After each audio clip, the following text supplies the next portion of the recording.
I stood in court listening to my parents call me a thief like they were reading a utility bill. They claimed I scammed them out of a $60,000 investment in a company I declared bankrupt years ago. But then the judge froze, staring at the file like a ghost had just walked in. The room went dead silent, not because of the money they demanded, but because of what they had secretly buried inside that investment. My name is Aurora Collins, and as I stood in the heavy wood-paneled silence of the commercial division courtroom in downtown Cleveland, I realized I was the villain in the greatest tragedy my parents had ever staged.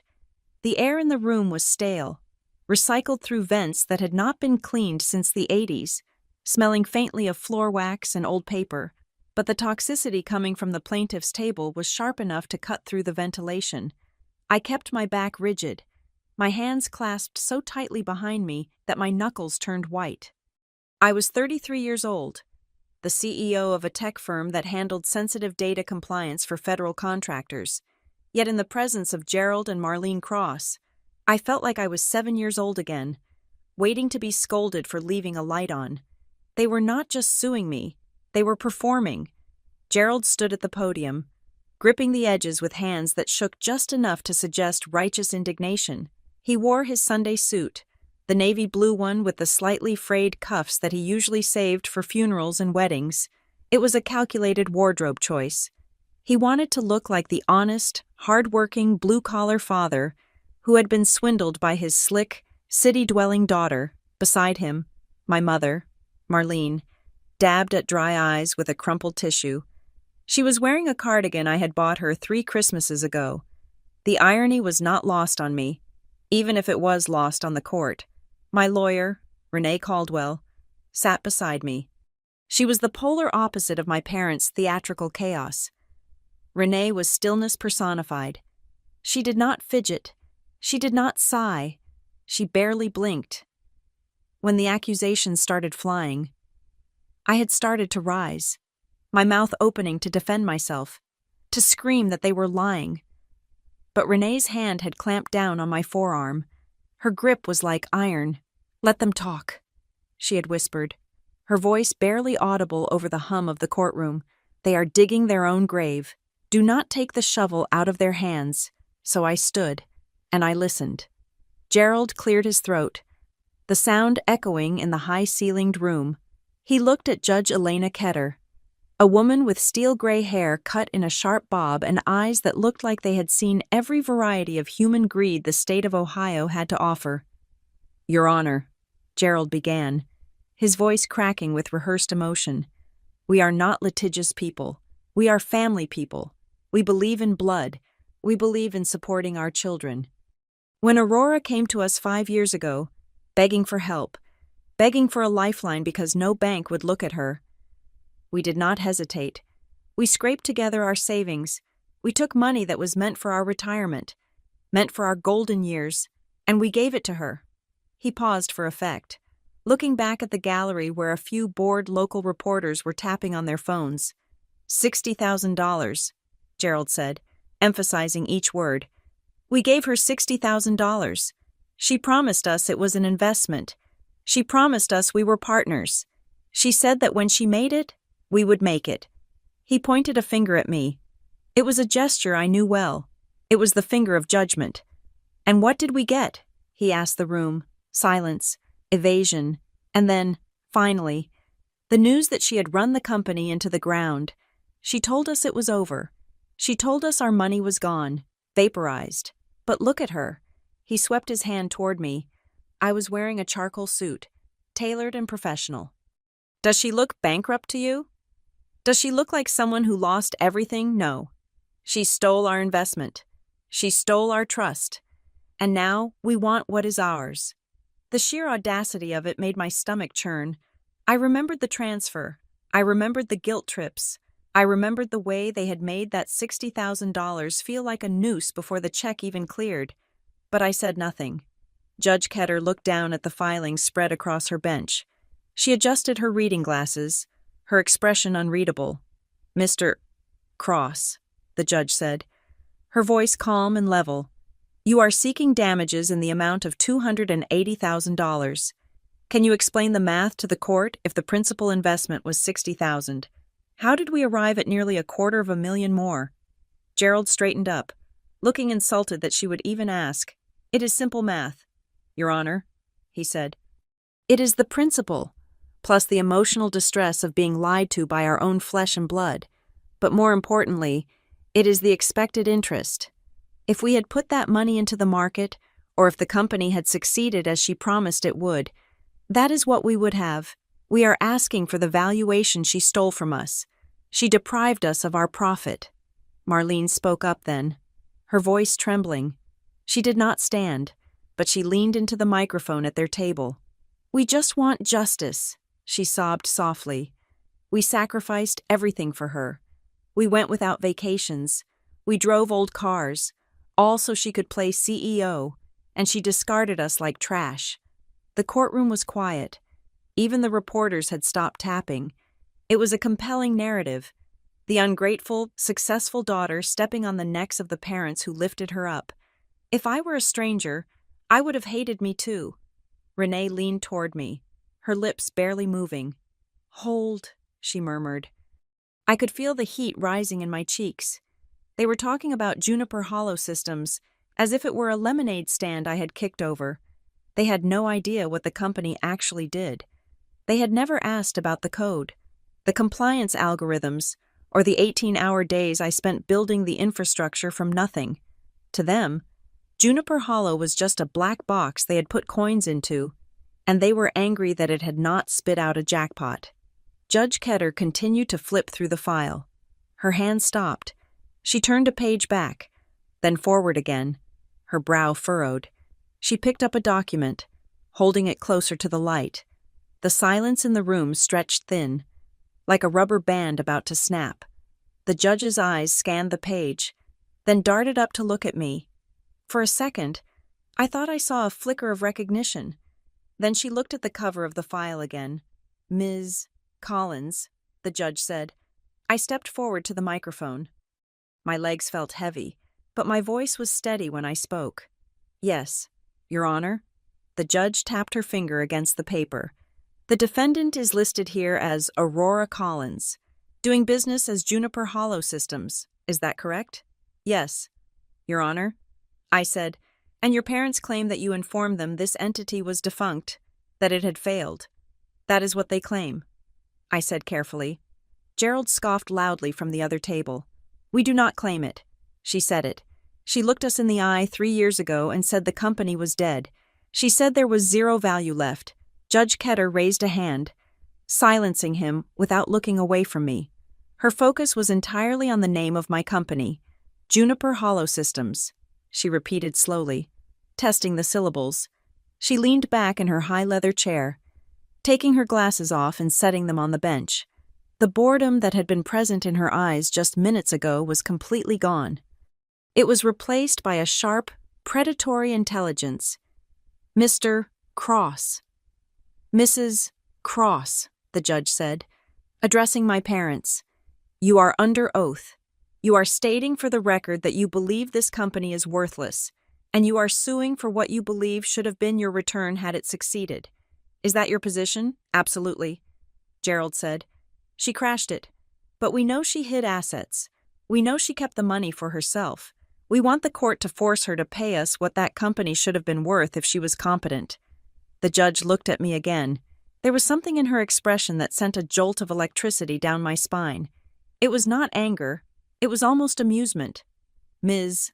Collins, the judge said, I sat on a motion hearing last week in the closed chambers, a motion for a sealing order regarding a merger and acquisition. My heart stopped. I knew exactly what she was talking about. We had filed for a sealing order because the acquisition deal was sensitive. We were being bought out by a major defense contractor, and the details were strictly confidential until the ink was dry. The name of the target company in that file was Juniper Hollow Systems, the judge continued, her voice dropping an octave, becoming dangerous. I recall the name Juniper Hollow Systems because it is a very unique name, Ms. Collins, and I recall the valuation attached to that acquisition deal. She turned her gaze to my parents. They looked confused. They did not understand what was happening. They thought they were winning. Mr. Cross, the judge said, you are asking for $280,000 because you claim your daughter destroyed the company. Yes, Gerald said, though he sounded less certain now. Judge Ketter picked up her gavel, weighing it in her hand. Well, this puts the court in a difficult position, she said. Because unless there are two companies in Cleveland named Juniper Hollow Systems operating in the high-security data sector, I am looking at a plaintiff who claims the company is bankrupt and a defendant who is currently listed in a sealed court document as the CEO of an entity currently under negotiation for a purchase price in the mid-8 figures. The air left the room. Gerald's mouth opened, but no sound came out. Marlene stopped dabbing her eyes and froze, the tissue hovering in mid-air. Mid-8 figures, Gerald whispered. The judge did not answer him directly. She looked at me. Ms. Collins, am I correct? Is the company failed? Or is it pending acquisition? I looked at Renee. She gave me the smallest nod. The trap was sprung. It is not failed. Your Honor, I said, my voice ringing clear in the silence. Juniper Hollow Systems is fully operational. Gerald's face went from pale to a deep, blotchy red. He looked at me, and for the first time, I saw the greed strip away the mask of the grieving father completely. He did not look happy that I had succeeded. He looked furious that he did not know. She lied, he shouted, pointing a trembling finger at me. She told us it was gone. She lied to this court. Judge Ketter slammed the gavel down. The crack was like a gunshot. Order, she barked. She leaned forward, her eyes blazing. Mr. Cross, you just stood there and told me your daughter is incompetent. You told me she ruined your investment. Now you are angry that she did not. She tricked us, Gerald yelled. If it is worth 8 figures, then our share is our share is. He started doing the math in his head. $60,000 was a drop in the bucket. If he owned equity in an 8-figure company, he wasn't looking at $280,000. He was looking at millions. The realization hit him like a physical blow. He grabbed the table for support. We own a piece of that. He screamed, we have an agreement. She owes us millions. The judge's expression turned icy. Mr. Cross, 5 minutes ago you were suing for damages on a failed venture. You cannot change your lawsuit because you suddenly smell more money. She turned her eyes to me, and then back to my parents. This hearing just became very complicated. The judge said, and frankly, very interesting. You came here claiming your daughter is a thief who lost your money. Now it appears the money wasn't lost, and the company is a massive success. So the question is no longer about failure. She paused, letting the weight of her words settle over us. The question is, why did she tell you it failed? And more importantly, what exactly did you sign when you gave her that money? Marlene was staring at me, her eyes wide. It wasn't love I saw there. It was calculation. She was already mentally spending the money she thought she had just found. Judge Ketter looked at the clock on the wall, then back at the file. We are going to get to the bottom of this, she said. I want to see every piece of paper regarding this investment. I want to see the original agreement. I want to see the transfer receipts. And I want to know why a company worth millions has parents suing for scraps. She looked at my parents with a gaze that could peel paint. Today we are going to find out who is telling the truth, the judge said, and we are going to find out who is using the word family as a tool for extortion. Gerald opened his mouth to protest, but the judge raised the gavel again. We will reconvene in 1 hour after I have reviewed the sealed filings for the acquisition to ensure there is no conflict. Do not leave this building. She struck the sound block again. All rise. As the room stood, my father turned to me. He did not look like a parent. He looked like a wolf who had just realized the sheep had fangs. You lied to us, he hissed, his voice low and venomous. I looked him dead in the eye. I learned from the best. I said, Renee guided me away before he could respond, but I could feel his eyes burning a hole in my back. The secret was out. Juniper Hollow was not a corpse. It was a gold mine, and now, they would not just try to sue me for damages, they would try to take it all. But as I walked out of the courtroom, my hands finally stopped shaking, because the judge had asked for the one thing that terrified them more than losing money. She had asked for the receipts, and I knew, deep down, that the $60,000 they claimed was their life savings had a history they had forgotten about. They thought they were hunting me. They didn't realize they had just walked into a cage I'd been building for 20 years. To understand why my parents were currently trying to skin me alive in a courtroom, you have to understand the economy of the house I grew up in. In the Cross household, love was not a feeling, it was a currency, and the exchange rate was terrible. Most children grow up hearing that their parents love them. I grew up hearing a list of expenses. My earliest memories are not of bedtime stories or warm hugs, but of the phrase that hung over our dinner table like a suspended guillotine. After all we have done for you, it was the punctuation mark to every sentence my father spoke and the subtext of every sigh my mother exhaled. If I asked for a new pair of sneakers for gym class, I would get them, but not before a 20-minute lecture on how my father had to work overtime at the plant, how his back ached, how they were taking food out of their own mouths to put rubber on my feet. The shoes would fit, but they felt heavy, weighted down by the guilt of their purchase. Everything was a transaction. When I turned 16, they bought me a used sedan. It was a rust bucket, barely road legal, but to hear them tell it, they had bestowed upon me a royal chariot. Every time I drove it, I had to report where I went, how much gas I used, and express my profound gratitude. If I forgot to say thank you after a trip to the grocery store, the keys were confiscated. Buying the car created a debt. Paying for my braces created a debt. Fixing the water heater so I could take hot showers created a debt. Even my birthday parties were not celebrations of my life, but investment seminars where they showcased their benevolence to the neighbors. I remember my 10th birthday vividly.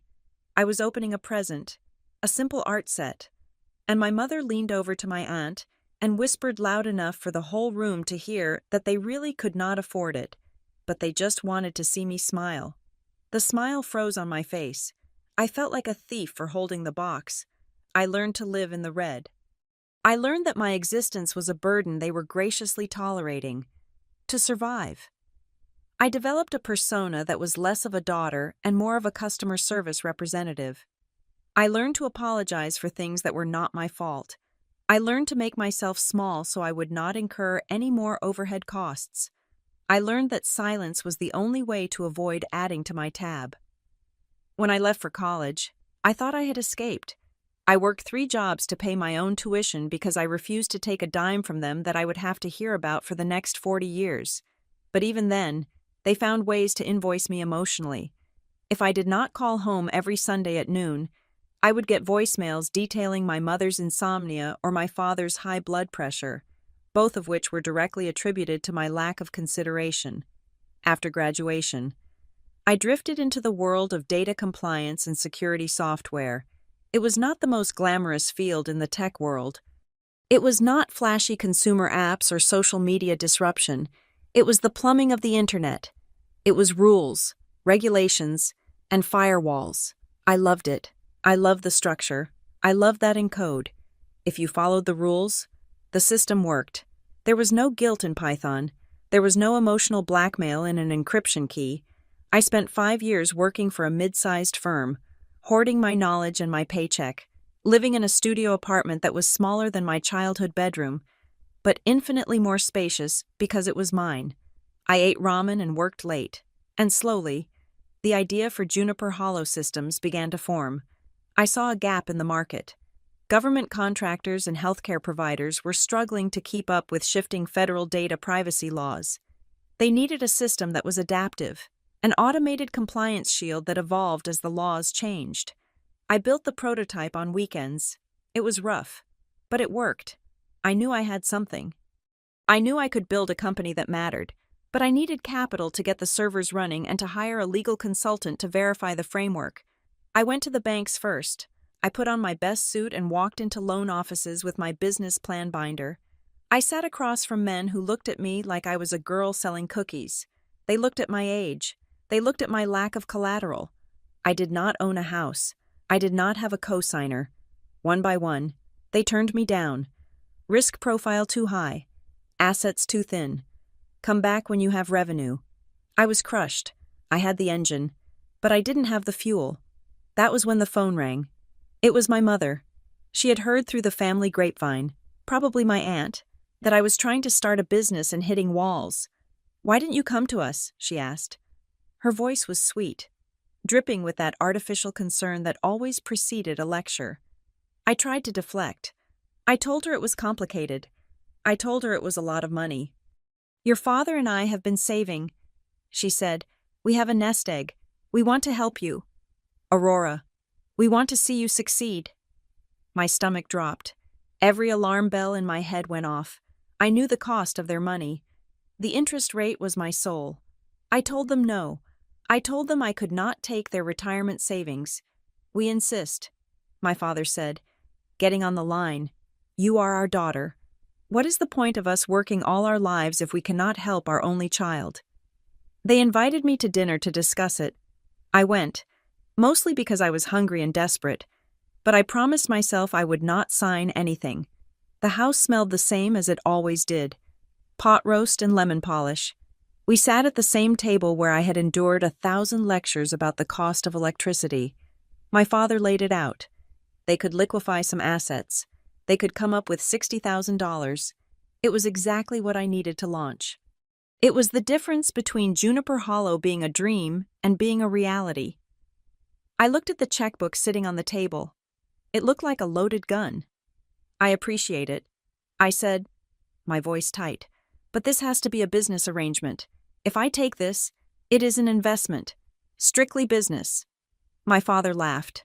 It was a booming, jovial sound that did not reach his eyes. "Business," he scoffed. "You are talking to your parents, not a bank. We are family. That is exactly why." I said, "I want to write it up. I want clear terms. If the company fails, the money is gone. If it succeeds, you get a percentage. But I run the company." Marlene reached across the table and patted my hand. Her skin was dry and cool. "Aurora, honey, you are hurting your father's feelings. We trust you. Why don't you trust us?" It was the classic move, the guilt pivot. I held my ground. Though my hands were shaking in my lap, "I am not taking the money without a contract," I said. My father's face hardened. He did not like being dictated to by the girl whose diapers he had changed, but he saw the resolve in my face, or maybe he just saw the opportunity to finally have a permanent hook in me. "Fine," he said, waving his hand dismissively. "Write up whatever you want. It is just paper." I did not write up just whatever. I went to a legal clinic at the university the next day. I paid a junior lawyer $200 to draft a standard convertible note. It was a simple instrument. The $60,000 was a loan that would convert into equity stock in the company at a later date, specifically when the company raised its next round of funding or was acquired. It gave them a right to shares, but it gave them zero voting rights, zero management control, zero say in day-to-day operations. It was a shield. I brought the document back to them 3 days later. My father barely read it. He just glanced at the numbers, saw the 60,000 figure, and snorted. "So formal," he muttered, signing his name with a flourish. "You always were difficult." My mother signed next to him, shaking her head as if I were forcing them to sign a prenup. "We are only doing this because we believe in you," she said. "Do not make us regret it." I signed the bottom line. The check was deposited the next morning. When I saw the balance update on my screen, showing $60,000 available, I did not feel relief. I did not feel joy. I felt a cold weight settle in my chest. I had the money. I could build my company. I could finally breathe. But as I stared at the screen, I heard the echo of my father's voice from when I was 10 years old. "Look at what we did for you." I had sold them a piece of the company on paper, but I knew, in their minds, they had bought something else entirely. They believed they had just purchased a controlling interest in my life. They thought the $60,000 was a down payment on the right to tell me what to do, who to be, and how to run my future. I closed my laptop and stared out the window of my tiny apartment. The city was gray and raining. I should have been celebrating. Instead, I felt like I had just walked into a prison cell and locked the door behind me. I made a vow to myself right then and there. I would work harder than anyone else. I would multiply this money. I would pay them back 10 times over if I had to, just to buy my freedom back. I did not know then that $60,000 was the cheapest part of the price I would eventually have to pay. I did not know that the paper they signed without reading the convertible note would be the only thing standing between me and total destruction years later. All I knew was that the money was in the bank, and the clock had started ticking. I was not just building a startup anymore, I was trying to buy my way out of the family ledger. And my parents, they went home that night probably feeling quite satisfied. They had secured their retirement plan, not the financial one, but the emotional one. They had their daughter back on the hook, or so they thought. The birth of Juniper Hollow Systems did not happen in a gleaming glass skyscraper with an espresso machine and a view of the skyline. It happened in the corner of my living room, on a desk I had scavenged from a thrift store, surrounded by empty coffee mugs and stacks of printed federal regulations. The reality of starting a company is that for the first year, you are not a CEO. You are a janitor who also writes code. I was building a platform designed to help mid-sized defense contractors and healthcare providers automate their data compliance. It was unsexy, dense, headache-inducing work. It involved translating thousands of pages of government security protocols into logic gates and algorithms. I worked 18 hours a day. That is not an exaggeration for dramatic effect. I would wake up at 5 in the morning to answer emails from potential clients on the East Coast, spend the daylight hours cold calling and doing demos, and then, when the world went quiet, I would code until 2 or 3 in the morning. My eyes burned constantly. My diet consisted of whatever could be delivered in 20 minutes or less. I was exhausted, but I was running on a clean, high-octane fuel called purpose. However, I soon discovered that I had brought on 2 silent partners who had no intention of staying silent. The $60,000 my parents had transferred to the business account was gone within 4 months. It went to server costs, software licensing fees, legal retainers to draft the master service agreements, and the salary of my very first hire, a brilliant back-end developer named Marcus. I did not pay myself a dime. I was living off my meager personal savings, eating rice and beans so that every cent of the investment went into the engine of the company. But to Gerald and Marlene Cross, that $60,000 was not capital. It was a ticket to the show, and they expected a front-row seat every single day. It started with the Friday calls. At first, I thought they were just checking in, parental concern masquerading as curiosity, but by the 3rd week, the tone shifted. My father would get on the speakerphone, his voice booming with unearned authority. "So, give us the numbers," he would demand. "What is the revenue this week? How many units did we move?" I tried to explain that enterprise software is not like selling cars. You do not move units daily. The sales cycle can take 6 months. You court a client. You do a pilot program. You negotiate the security audit, and then, finally, you sign a contract. He did not want to hear that. He wanted a score. "If you are not selling, what are you doing all day?" he would ask, his voice dripping with suspicion. "We put good money into this, Aurora. We expect to see the needle move." Then came the demands for control. They started treating the company like a home renovation project they were supervising. My mother called me in the middle of a coding sprint to tell me she did not like the logo. "It is too geometric," she said. "It looks cold. It should be something warmer, maybe a tree or a house. Something that says family." I rubbed my temples, trying to keep my voice even. "Mom, we sell cybersecurity compliance to federal contractors. We are not selling scented candles. We need to look clinical and precise." "Well, I think it looks cheap," she sniffed. "And since it is our money paying for the website, I think we should have a say." Our money, that phrase became the background radiation of my life. The interference escalated from aesthetic critiques to operational hazards. My father began asking about my pricing structure. He insisted I was undercharging.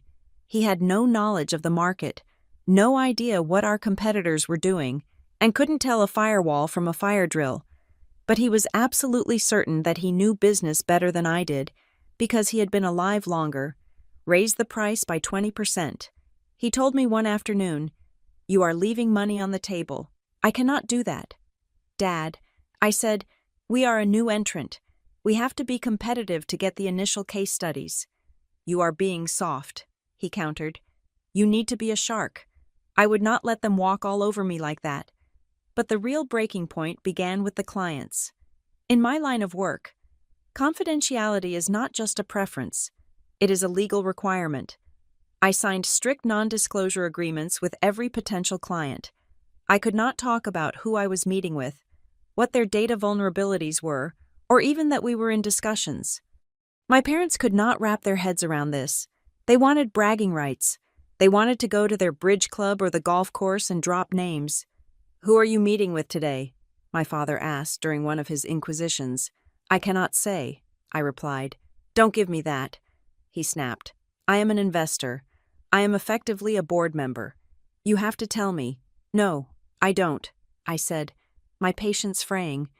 "And you are not a board member. You are a note holder. There is a difference." "Oh, so now we are outsiders," my mother chimed in, her voice trembling. "We give you our life savings, and you lock us out. What are you hiding, Aurora? Are you embarrassed of us?" It wasn't about embarrassment. It was about the fact that if I leaked the name of the defense firm I was talking to, I would be sued into oblivion and blacklisted from the industry. But they did not care about the legal reality. They only cared about the emotional narrative, the ungrateful daughter shutting out her generous parents. The situation turned critical in the 6th month. I was deep in negotiations with a mid-sized logistics firm. It was our first potential 6-figure contract. It was the deal that would validate the entire company. I was stressed, sleep-deprived, and barely holding it together. I was working out of a small co-working space by then, having moved out of the living room to accommodate Marcus. My father called me 3 times in a row while I was prepping for the pitch. I finally answered, whispering that I was busy. "I looked you up on the website," he said. "I don't see my name anywhere." What I asked, confused. "On the team page," he said. "It just lists you and that boy you hired." "Where am I, Dad?" "You don't work here," I hissed. "I am a co-founder," he declared. "I provided the seed capital. Without me, there is no Juniper Hollow. I want my picture up there. And I want the title of strategic advisor." I felt a vein throb in my forehead. "Dad, I cannot put you on the website. Clients look at that. They need to see technical expertise." "So I am not an expert," he shouted. "I have 50 years of life experience. You are dismissing me." I had to hang up to go into the meeting. I was shaking. I tanked the first 10 minutes of the presentation because I was so rattled. Though I managed to recover and salvage the deal, when I got back to the desk, Marcus was packing his bag. He looked uncomfortable. "Everything okay?" I asked. He looked at me, then at his phone. "You know your dad added me on LinkedIn." I froze. "Oh no." "Yeah," Marcus said. "He sent me a message. He told me that he is the acting financial director and he wants me to send him my timesheets directly so he can audit my efficiency." My blood ran cold. "I am so sorry." "Marcus," I said, mortified. He is absolutely not. Do not answer him." Marcus sighed.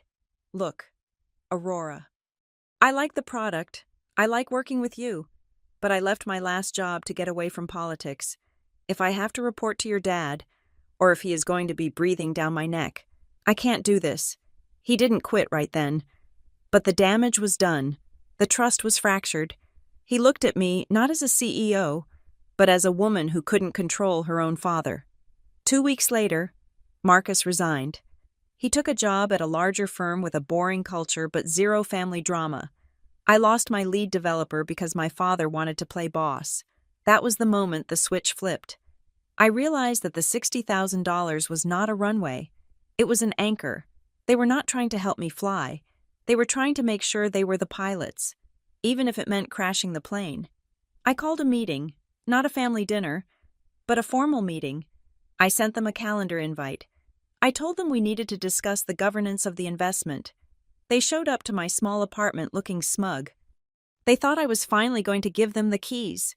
They thought I was going to apologize and put my father's picture on the website. I sat them down at the kitchen table. I did not offer coffee. We need to set some boundaries. I said. My voice was calm, but it was the calm of a person who has already decided to burn the bridge if necessary. Boundaries, my mother said, the word tasting sour in her mouth. Yes, I said, you are investors. That entitles you to a share of the profits if we succeed, or a share of the equity if we convert. It does not entitle you to operational control. It does not entitle you to call my employees. It does not entitle you to see client lists. My father's face turned a shade of purple I had never seen before. You are firing us, he asked quietly. I am clarifying your role. I said, if you contact my staff again, or if you misrepresent yourself as an executive of this company to anyone, I will have our lawyer draft a cease and desist. The room went dead silent. A cease and desist, my mother whispered. To your own father, if he threatens the livelihood of the company. Yes, I said. My father stood up. He looked at me with pure loathing. You ungrateful little brat, he spat. We made you. This is how you repay us, by treating us like strangers. I am treating you like investors. I said, this is business. You said it yourself when you gave me the check. He pointed a finger at me. You will regret this, he said. You think you are so smart. You think you can do this without us. Go ahead. But don't come crawling back when you fail. And you will fail, because you don't know how to respect the people who fed you. They stormed out. My mother slammed the door so hard the framed picture on the wall rattled. I stood there in the silence, listening to their car engine fade away. I was trembling, physically shaking from the adrenaline and the heartbreak, but underneath the fear, I felt something else. Relief. I had drawn the line. I thought that was the end of it. I thought they would just sulk and wait for their check. I was wrong. I had not ended the war. I had just fired the opening shot. To them. I hadn't just set a professional boundary. I had stolen their property. And they were the kind of people who would burn the house down rather than let someone else lock the door. The breakthrough for Juniper Hollow Systems did not arrive with fanfare.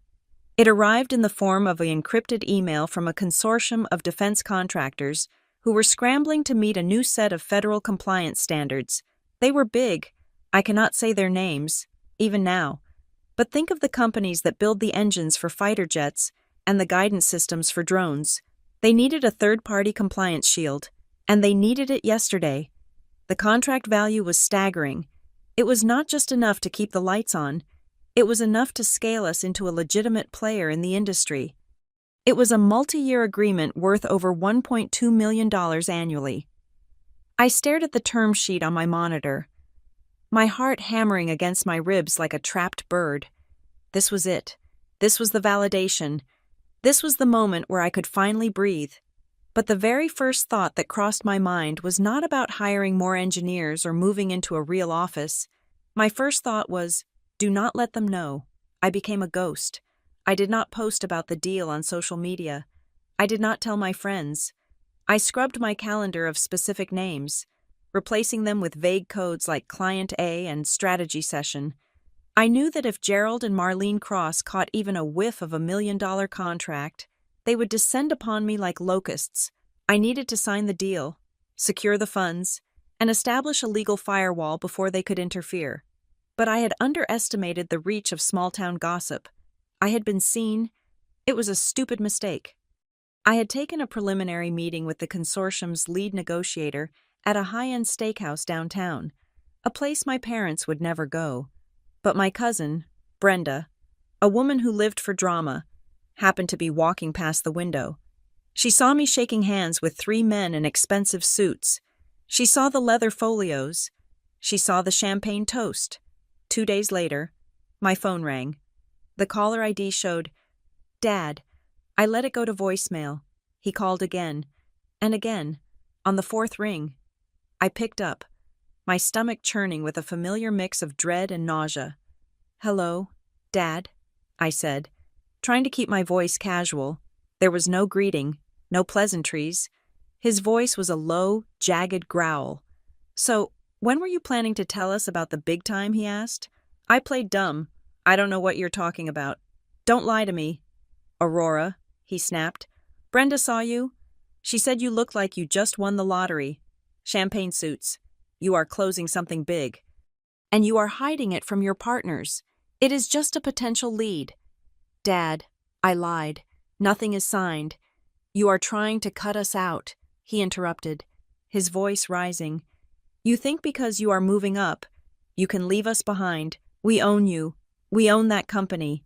You own a convertible note." I corrected him, my hand gripping the phone so hard it hurt. "You do not own the company. We are coming over," he said. "No," I said. "I am working. Do not come over." "We need to restructure," he said, ignoring me. "If there is real money on the table, we need to secure our position. We want a seat on the board." "There is no board." "Dad, it is just me." "Then we want veto power," he shouted. "And we want a repayment schedule. I want that 60,000 back with interest, starting next month, plus our equity. That is not how it works." I tried to explain, but he had already hung up. I sat there, trembling. I thought I had time. I thought I could handle them. But then, the real nightmare started. 3 hours later, I received an email from the consortium's lead counsel, a man named Mr. Henderson. He was a serious man, a man who dealt with classified information and zero-tolerance policies. The subject line read, "Clarification regarding financial advisor." My blood ran cold. I opened the email. "Dear Ms. Collins, we received an email this afternoon from a Mr. Gerald Cross, who identified himself as the senior financial advisor and co-founder of Juniper Hollow Systems. He requested that we copy him on all future correspondence regarding the contract financials and asked for a breakdown of the disbursement schedule. He mentioned that he wanted to ensure the family investment was protected. Please clarify his role, as he is not listed in your previous disclosure forms. This raises a security concern for us regarding unauthorized third-party access." I stared at the screen, horror washing over me. He had emailed them. He had actually emailed a federal defense contractor, pretending to be an executive, demanding money. I grabbed the trash can next to my desk and dry heaved. This was not just embarrassing, this was fatal. If the consortium thought I had loose cannons running around, or that I had undisclosed partners with access to their data, they would pull the contract. They would blacklist me. I spent the next hour doing the hardest damage control of my life. I had to lie to Mr. Henderson. I told him that Mr. Cross was a disgruntled former consultant who had no access to the system, no role in the company, and that the email was a result of a personal dispute. I assured him that our security was ironclad, and that Mr. Cross would be blocked from all channels. Mr. Henderson accepted the explanation, but his tone in the reply was chilly. "See that it is handled. Ms. Collins, we do not do drama." I was furious. I was beyond furious. I was in a state of cold, clinical rage. I called my IT provider. I spent $3,000 money I barely had to overhaul our entire email infrastructure. I set up a whitelist so that any email coming from my parents' addresses would be automatically bounced before it even hit the server. I changed every password. I set up two-factor authentication that required a physical key. I essentially built a digital fortress to protect my company from my own parents. That was the tragedy of it. I should have been spending that money on innovation. Instead, I was spending it on defense against the people who were supposed to be on my team. But digital walls were not enough. 2 nights later, it was raining, a heavy, relentless downpour that battered the windows of my apartment. It was 10 at night. I was exhausted, reviewing the compliance protocols for the contract, when there was a pounding at my door. It wasn't a knock. It was a demand. I looked through the peephole. It was them, Gerald and Marlene. They were soaking wet, standing in the hallway, looking like vengeful spirits. My father was holding a thick plastic binder. I opened the door, leaving the security chain on. "Go away," I said. "Open this door." "Aurora," my mother said. Her voice was not shrill. It was terrifyingly calm. "We need to settle the accounts. I don't have the money yet," I said. "It is not about the money," my father said. "It is about the principle. Open the door." I don't know why I did it. Maybe it was habit. Maybe it was fear, but I closed the door, slid the chain off, and let them in. They marched into my small living room and refused to sit down. My father slammed the binder onto my coffee table. It was thick, stuffed with papers. "You want to play business?" he asked, his eyes wild. "You want to talk about contracts and terms? Fine, let's talk business." He opened the binder. It was a spreadsheet, but it wasn't a business ledger. It was a handwritten, color-coded list of every single dollar they had spent on me since I was born. I stared at it, my brain unable to comprehend the level of pettiness I was witnessing. "Here," my father said, pointing to a line from 1998, orthodontics, $5,000, adjusted for inflation.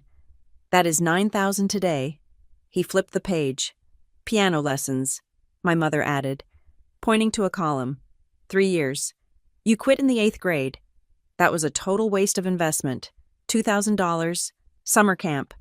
My father read, "Prom dress, college application fees, the time you crashed the car and we paid the deductible." They had itemized my life. They had turned my childhood into a balance sheet. "You think that 60,000 was all we gave you?" my father shouted, spittle flying from his mouth. "We have poured hundreds of thousands of dollars into you. You are a walking deficit. And now, when you finally strike gold, you try to lock the door." I stood there, looking at the ledger. I saw a line for Christmas presents, 2005. I saw a line for medical bills, broken arm.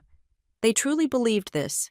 They believed that raising a child was a loan, and that I was now in default. "You are insane," I whispered. "We are practical," my mother countered. "We invested in you. We are the reason you exist. We are the reason you can even type on a computer, and we want our return." They laid out their demands. They didn't just want the money back. They wanted 50% of my equity. They wanted to be signatories on the bank account. They wanted to approve every check over $500. "If you don't sign this amendment," my father threatened, leaning in close, his face inches from mine, "I will call every client you have. I will tell them you are a fraud. I will tell them you stole from the elderly. I will sue you for elder abuse. I will burn that company to the ground before I let you get rich without us." He meant it. I looked into his eyes and I saw zero love. I saw only possession. I was not a person to him. I was an asset that had appreciated in value, and he was here to liquidate. I looked at the rain lashing against the window. I looked at the binder filled with the cost of my existence.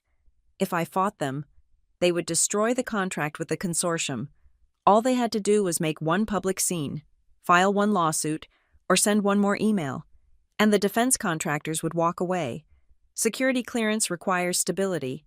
My parents were chaos. If I gave in, I would be their slave forever. I would be running a multi-million-dollar company, but I would have to ask permission to buy a stapler. I felt something break inside me. It was a quiet snap, like a dry twig in winter. I realized then that I could never buy my freedom. The price would always go up. As long as I was successful, they would be there, demanding their cut. The only way to be free was to be worthless. I took a deep breath.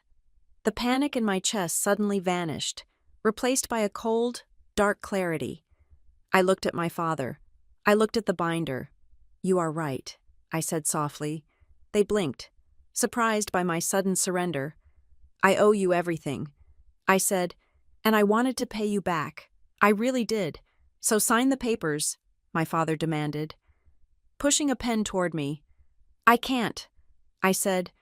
"Why not?" he barked. "Because there is no money." I lied. The room went silent. What my mother asked. "The deal with the consortium," I said, looking them straight in the eye, keeping my face a mask of defeat. "It fell through." My father froze. "What do you mean, it fell through? Brenda saw you." "They walked," I said. "The due diligence failed. They found a security flaw in the code. A massive one. It is unfixable." I let my shoulders slump. I forced tears into my eyes. It wasn't hard. I was already crying on the inside. "It is over. Dad, the company is dead in the water. I have been trying to save it. But the email you sent, Mr. Henderson replied. He said they can't work with a company that has unstable management.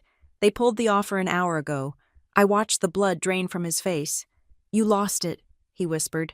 I didn't lose it, I said, my voice trembling with fake despair. It is gone. The server costs are piling up. I am 2 months behind on rent. I was hoping this deal would save us. But now I looked at the binder. I can't pay you back, I said. I am going to have to file for bankruptcy. The transformation was instant. The aggression vanished, replaced by a look of pure revulsion. They didn't look at me like a daughter anymore. They looked at me like a bad stock tip. You stupid girl, my father hissed. You had one chance. I am sorry. I sobbed, burying my face in my hands. I need help.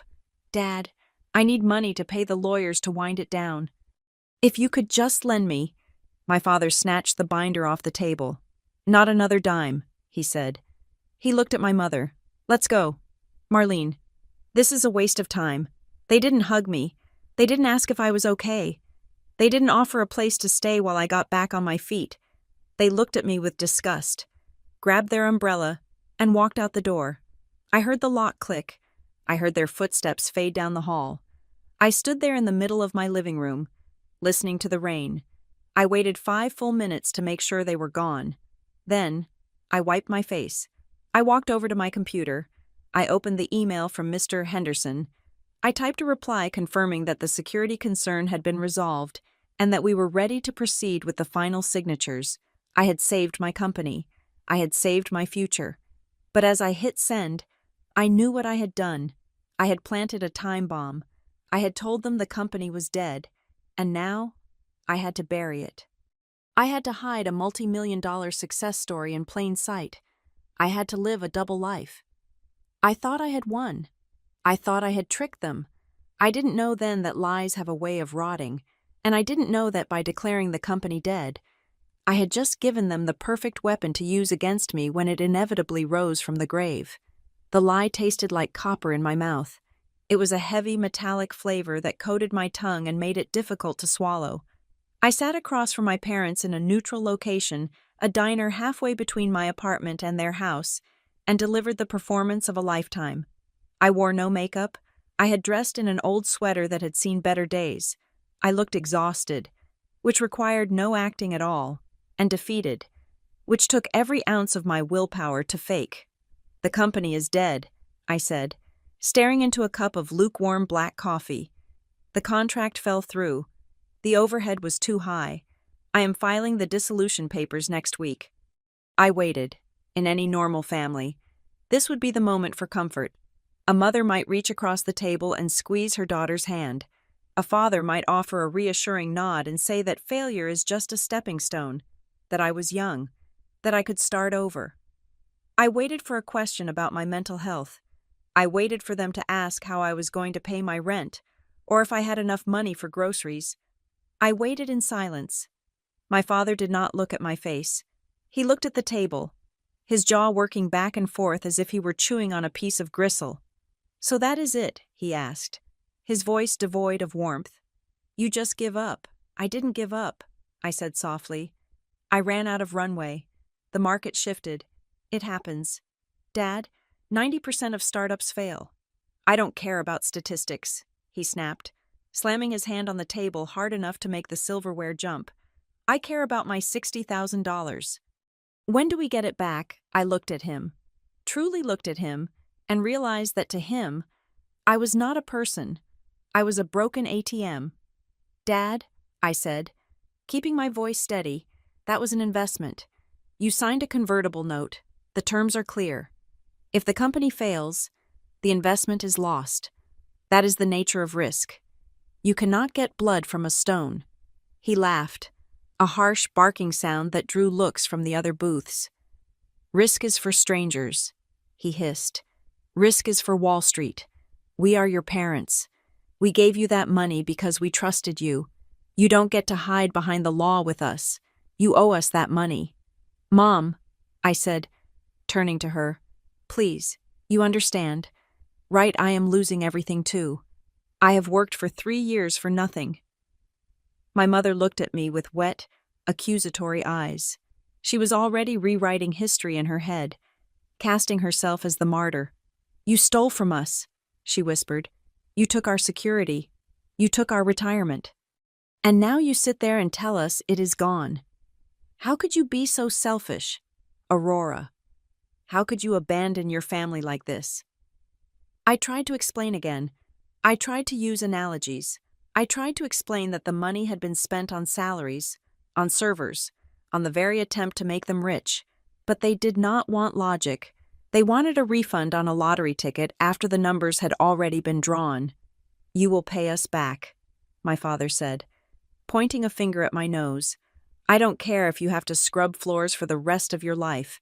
Every check you get, every dollar you find, it goes to us until we are whole. Do you hear me?" I heard him, and for the first time in my life, I did not feel fear. I felt a profound, icy detachment. The cord that had tethered me to them, that thick, knotted rope of guilt and obligation, finally snapped. I stood up. I placed a $10 bill on the table for my coffee. "No," I said. My father blinked. "What did you say?" I said no. I repeated. "The company is closed. The money is gone. I am not going to spend the next decade paying you back for a gamble you agreed to take. I am done." I walked out of the diner while my mother was still gasping for air, and my father was starting to shout. I got into my car, locked the doors, and drove. I didn't drive home. I drove to a mobile carrier store and changed my phone number. That afternoon was the beginning of my disappearance. I moved out of my apartment 3 days later. I broke the lease and paid the penalty just to get out before they could come pounding on my door again. I rented a place in a high-rise building with a 24-hour doorman and a security policy that required guests to be announced. It cost me a fortune. But I wasn't paying for luxury. I was paying for a fortress. I scrubbed my digital footprint. I set my social media accounts to private, then deactivated them entirely. I blocked their numbers, their emails, and the numbers of every aunt, uncle, and cousin who might act as a flying monkey for their cause. I told the few friends I trusted that I was going through a stalker situation, which was not technically a lie, and asked them never to tag me in photos or mention my location. Inside the walls of Juniper Hollow Systems, however, the reality was the opposite of failure. The company was not dead. It was thriving. The contract with the Defense Consortium had gone through. The lie I told my parents had bought me the silence I needed to close the deal. With the infusion of capital, we scaled rapidly. I hired 15 new engineers in 2 months. We moved into a nondescript office park in the suburbs, a place with badge access and frosted glass windows. We became the gold standard for compliance automation. We were generating $200,000 in monthly recurring revenue, then $300,000, then $500,000. But I lived like a fugitive. I drove a used Honda Civic to work, parking it 3 blocks away just in case my father was patrolling the parking lots of tech parks. I never gave interviews. I declined speaking engagements. When industry magazines wanted to feature Juniper Hollow in their top startups to watch lists, I declined the photo shoots and asked them to interview my CTO instead. I was the invisible CEO. It was a strange, lonely existence. I was making more money than I had ever dreamed of. I could have bought my parents a house. I could have paid them their $60,000 10 times over and never felt it. But I knew that if I gave them a single cent, the war would restart. I had learned a brutal lesson about the nature of capital. Money is not just currency, it is energy. Money from a client is a trade value for value. It is clean. It is wind in your sails. But money from the wrong person, money from people who view you as property, is not fuel. It is a chain. If I paid them back, I would be admitting that the debt was valid. I would be admitting that they owned me. So I kept the money, and I kept the silence. 2 years passed. 2 years of looking over my shoulder. 2 years of flinching every time my phone rang from an unknown number. Then came the offer from Crown Lake Holdings. Crown Lake was a private equity giant, a firm that specialized in acquiring defense technology companies. They approached me quietly. They wanted our proprietary algorithms. They wanted the client list. They wanted to integrate Juniper Hollow into a massive security suite they were building for the Pentagon. The valuation they proposed was staggering: $42 million. I sat in the boardroom with their acquisition team, listening to them talk about synergies and exit strategies. My lawyer, Renee Caldwell, who had been with me since the beginning, kicked me under the table when the number was read out loud. It was freedom. Real, permanent freedom. With that kind of money, I could move to Europe. I could disappear for real. I could start a foundation. I could finally stop running. The due diligence process was grueling. Crown Lake sent in a team of auditors to tear apart every contract, every line of code, and every financial record. I was terrified that somewhere in the paperwork, they would find the ghost of the convertible note my parents held. But the note was dormant. My parents had never exercised their option to convert, because I had told them the company was worthless. As far as the cap table showed, I owned 100% of the equity.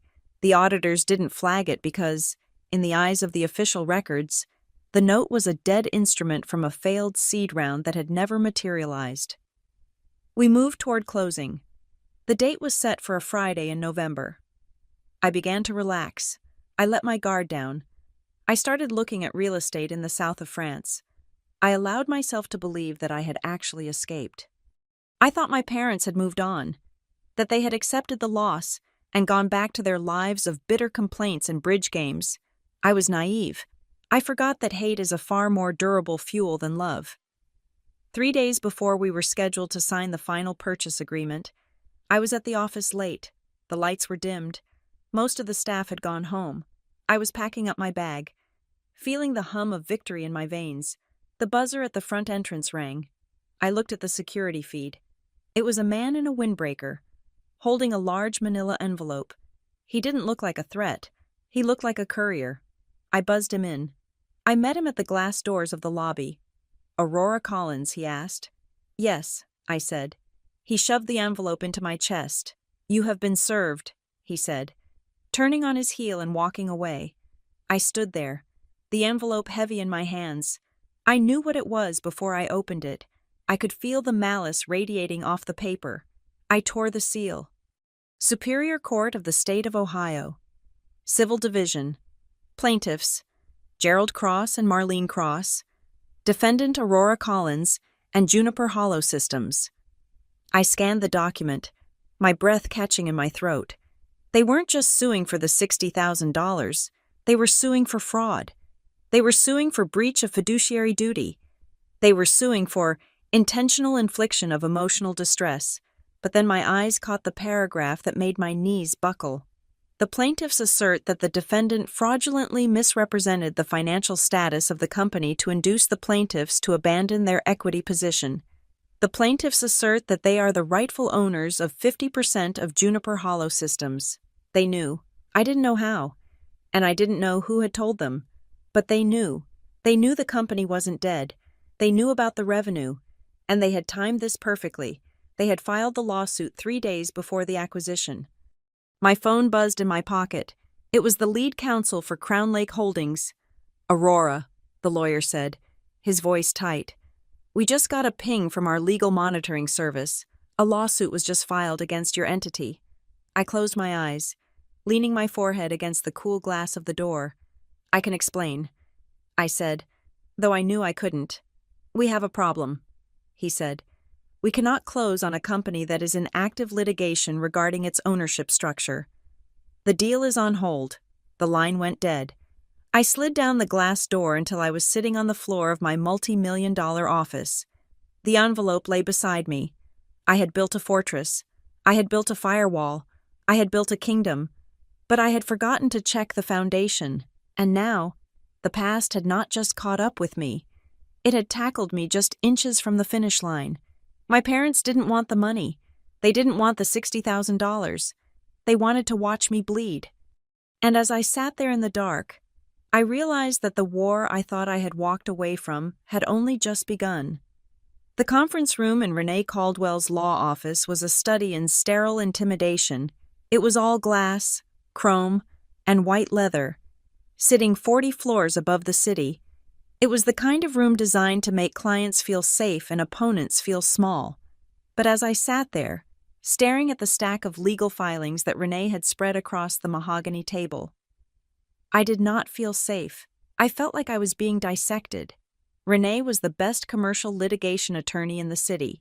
She was expensive, precise, and devoid of unnecessary emotion. She did not offer me tissues. She offered me strategy. She picked up the complaint, a thick document bound in blue paper. "You need to detach yourself from this." "Aurora," she said, her voice cool and level. "I know they are your parents. I know this hurts. But in this room, they are not your mother and father. They are the plaintiffs. And right now, the plaintiffs are trying to execute a very specific, very aggressive maneuver." She slid the document toward me. "Read the causes of action," she said. "Do not read the story. Read the charges." I looked at the bold headings. Count 1, breach of contract. Count 2, fraudulent inducement. Count 3, unjust enrichment. Count 4, breach of fiduciary duty. The language was violent. It described me not as a struggling entrepreneur who had made a tough call, but as a predator.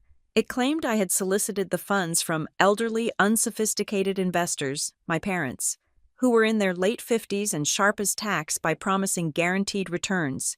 It claimed I had misappropriated corporate assets for personal luxury. Personal luxury. I thought about the 3 years I spent eating instant oatmeal and driving a car with a broken heater. "They are lying," I said, my voice shaking. "Every word of this is a lie. I didn't induce them. They forced the money on me." Renee held up a hand. "In civil court, the truth is secondary to what can be proven," she said, "and they have hired Darren Pike." I looked at her.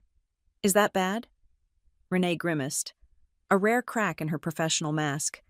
"Pike is what we call a settlement artist," she explained. "He is not a scholar.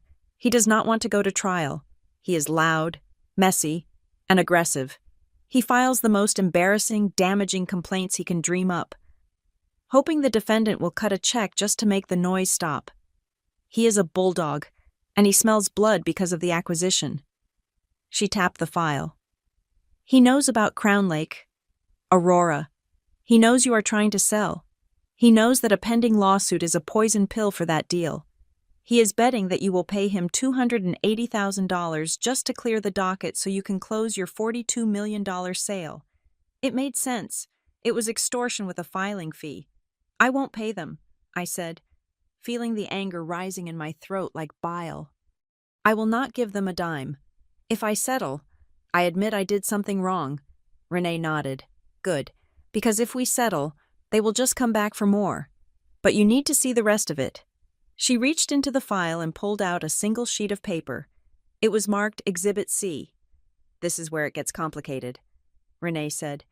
I looked at the paper. It was a photocopy of a document titled Promissory Note. I scanned the text.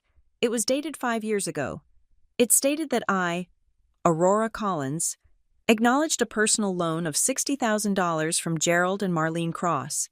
It stated that the loan carried an interest rate of 8% per annum. It stated that the principal and interest were due in full upon demand. And at the bottom of the page, above the typed line with my name, was a signature, my signature. I stared at it, the loops of the A, the sharp slant of the C. It looked exactly like my handwriting. I felt the room spin. "I never signed this," I whispered. Renee watched me closely. "Are you sure?" "Think back. 5 years ago, you were desperate. You were signing vendor contracts, lease agreements, tax forms. Is it possible they slipped this in front of you?" "No," I said, my voice rising. "I remember exactly what I signed. I signed a convertible note. It was equity. If the company failed, the money was gone. That was the whole point. I never agreed to a loan. I would never have taken a loan with 8% interest from them." I pointed at the paper. "This is a forgery."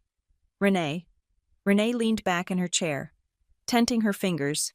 "It is a good one," she said. "The signature block looks authentic. But look at the date. Look at the font." She pulled out a magnifying glass, an actual magnifying glass, and hovered it over the photocopy. "The body of the text is in Times New Roman," she noted, "but the signature line is slightly misaligned, and look at the spacing between the paragraphs. It is irregular." "What does that mean?" I asked. "It means this document might be a Frankenstein." she said. A cut and paste job. Or they took a signature page from another document, maybe the original convertible note, and attached it to this new front page. She looked at me with a sharp, predatory glint in her eyes. This is their ace in the hole. Aurora. They know the convertible note is weak because you declared the company failed. So they manufactured a debt that cannot be erased by business failure. A personal promissory note follows you even if the company dies. They are trying to pierce the corporate veil and come after you personally. I felt sick. It wasn't enough to sue the company. They wanted to make sure that even if Juniper Hollow went under, I would still be chained to them. This is criminal, I said. This is fraud. Yes, Renee said, but we have to prove it, and we are going to prove it by burying them in paper. She opened her laptop and started typing. We are going to file a motion for expedited discovery, she said. We are going to demand the original document, not a copy, the wet ink original. We are going to demand the metadata of the file if they claim it was created digitally. We are going to subpoena their computer hard drives, their printer history, and their emails. She looked up at me. Darren Pike likes to throw mud. I like to perform surgery. If this document is fake, we will find the seams. But the lawsuit was only half the battle. The real war was happening inside my head. As I left Renee's office and walked out into the cold, gray afternoon, I realized the true depth of their betrayal. It wasn't just about the money. If it was just about money, they would have taken the loss 5 years ago. This was about control. They had sensed, with that terrifying parental radar, that I was about to be free. They knew I was about to sell the company. They knew that once I had that money in the bank, I would never need them again. I would be untouchable. I would be beyond their guilt trips, beyond their lectures, beyond their ledger. They were suing me to keep me dependent. They were using the legal system to act as a leash. I got into my car and sat there, gripping the steering wheel until my hands ached. I wanted to scream. I wanted to drive to their house and burn it down. But I knew that was exactly what they wanted. They wanted an emotional reaction. They wanted the daughter who cried and apologized. I checked my phone. There was a message from the Crown Lake acquisition team. Rumors are circulating. Competitors are asking questions. We need to contain this. My stomach dropped. The leak. Renee had mentioned it, but I hadn't fully processed it until now. How did my parents know to file the lawsuit 3 days before the closing? How did they know the company was worth millions? I had told them it was dead. I had hidden everything. Someone had told them. I drove back to the Juniper Hollow office. It was 6 p.m. The parking lot was mostly empty, save for a few cars belonging to the dedicated engineers who lived on caffeine and code. I walked into the building, swiping my badge. The beep was loud in the quiet lobby. I walked through the bullpen. I looked at the empty desks. I looked at the whiteboards covered in diagrams. I had built this team. I had handpicked every single person here. I trusted them with my life's work. But one of them was a traitor. I went into my office and closed the blinds. I pulled up the employee roster. 30 people. Who was it? Was it Sarah, the marketing lead who had asked too many questions about the valuation last month? Was it David, the new junior dev who was always on his phone in the hallway? Or was it someone closer? I thought about the timing. My parents had known exactly when to strike. That meant they weren't just getting general rumors. They were getting specifics. They knew the timeline. They knew the vulnerability of the deal. My eyes landed on a name in the HR file. Kyle Benton. Kyle was my operations manager. He had been with me for 2 years. He was efficient, quiet, and ambitious. He handled the vendor contracts. He handled the payroll. He had access to the financial projections. And then I remembered something. 3 months ago, Kyle had asked for a raise, a significant one. He told me he was having family trouble, that his wife was sick, that he was drowning in debt. I had given him a 10% bump, which was all I could afford at the time. But he had looked disappointed. He had looked desperate. I opened his email logs. As the admin, I had access to everything. I searched his outgoing messages, nothing suspicious, just work emails. Then I checked the print logs. My heart stopped. 2 weeks ago, on a Tuesday evening at 7 o'clock, Kyle's user ID had sent a command to the printer. File name J.H. Crown, Lakes, term sheet, or .pdf. He had printed the term sheet, the confidential document that outlined the purchase price, the closing date, and the conditions of the sale. Why would he print it? Everything was digital. We were a paperless office. I sat back in my chair, the realization washing over me like ice water. He didn't just print it, he sold it. My parents, or rather, their shark of a lawyer, Darren Pike, must have found the weak link. They probably hired a private investigator to dig into my staff. They found Kyle.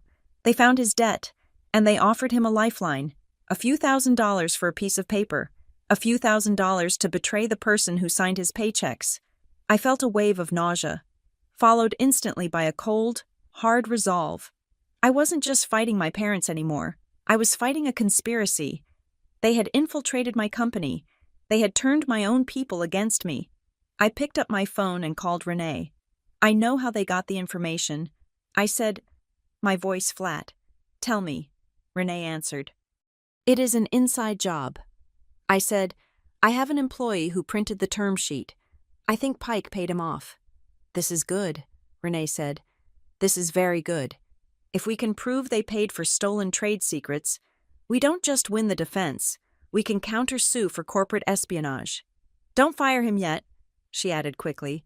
What I asked, I want him out of the building tonight. No, Renee said. If you fire him, he goes to ground. We need him to feel safe. We need to catch him in the act. We need to trace the payment. Keep him close. Smile at him. Act like everything is normal. I looked through the glass wall of my office. I could see Kyle's desk. It was neat, organized. There was a picture of his dog on the monitor stand. He was a spy. I took a deep breath. I had spent my whole life being manipulated by my family. I knew how to play the game. I knew how to wear a mask. I will keep him. I told Renee, but I am going to feed him poison. What do you mean? She asked. I am going to let him overhear the wrong information. I said, if he is reporting back to them, let's see what happens when he reports a lie. I hung up the phone. I stood up and walked out into the bullpen. Kyle was just packing up to leave. He looked up, startled to see me. Hey, Aurora, he said, forcing a smile. Late night, yeah, I said, leaning casually against a pillar, just finalizing some details. I looked him right in the eyes. You know, Kyle, I said, I have been thinking about the acquisition. His eyes flickered, just for a microsecond, but I saw it, the hunger. Yeah, he asked. I think we might delay the closing. I lied smoothly. I am thinking about holding out for a higher offer. There is another buyer interested, a big one from Europe. I watched his throat work as he swallowed. Really, he asked. That sounds risky. Maybe, I said, shrugging. But we are worth it. Have a good night, Kyle. I walked back to my office, my back burning. I knew that within the hour, he would be on the phone with Darren Pike, and by tomorrow morning, my parents would be panicking. They thought they had me cornered. They thought they had the leverage, but they didn't know that I was done playing the victim. I looked at the lawsuit on my desk, the fake promissory note, the accusations of fraud. They wanted a fight, fine. I would give them a war, but I wasn't going to fight it in the mud with Darren Pike. I was going to fight it with the one thing they couldn't forge and couldn't bribe, the truth, and the digital trail they had been too arrogant to hide. The legal process is usually slow, a grinding machine that chews up years of your life. But when a $42 million acquisition is hanging by a thread, time compresses. Everything that usually takes months was happening in hours. My lawyer, Renee Caldwell, had filed an emergency motion for expedited discovery. Her argument to Judge Ketter was simple but devastating. She argued that the promissory note, the smoking gun that Gerald and Marlene Cross were using to claim a debt, bore the hallmarks of a fabrication. She pointed out the font irregularities, the misalignment of the signature block, and the suspicious timing of its appearance. Judge Ketter, whose patience with my parents' theatrical outbursts was already thinning, granted the motion. She gave the plaintiffs 48 hours to produce the original wet ink document and the full digital metadata of the scanned files they had submitted to the court. Darren Pike, their shark of a lawyer, tried to object. He called it a fishing expedition. He claimed it was an undue burden on two elderly, non-technical people. The judge stared him down over her glasses and said that if his clients were sophisticated enough to negotiate an 8% interest loan, they were sophisticated enough to find a computer file. That ruling was the first crack in the dam. 2 days later, I was sitting in Renee's office again. The city lights were blurring in the rain outside, but inside, the air was electric. Renee had received the data dump from Pike's office. "We got them," Renee said. She didn't smile. She didn't cheer. She just pointed at her monitor. She had the metadata for the electronic file of the promissory note open on the screen.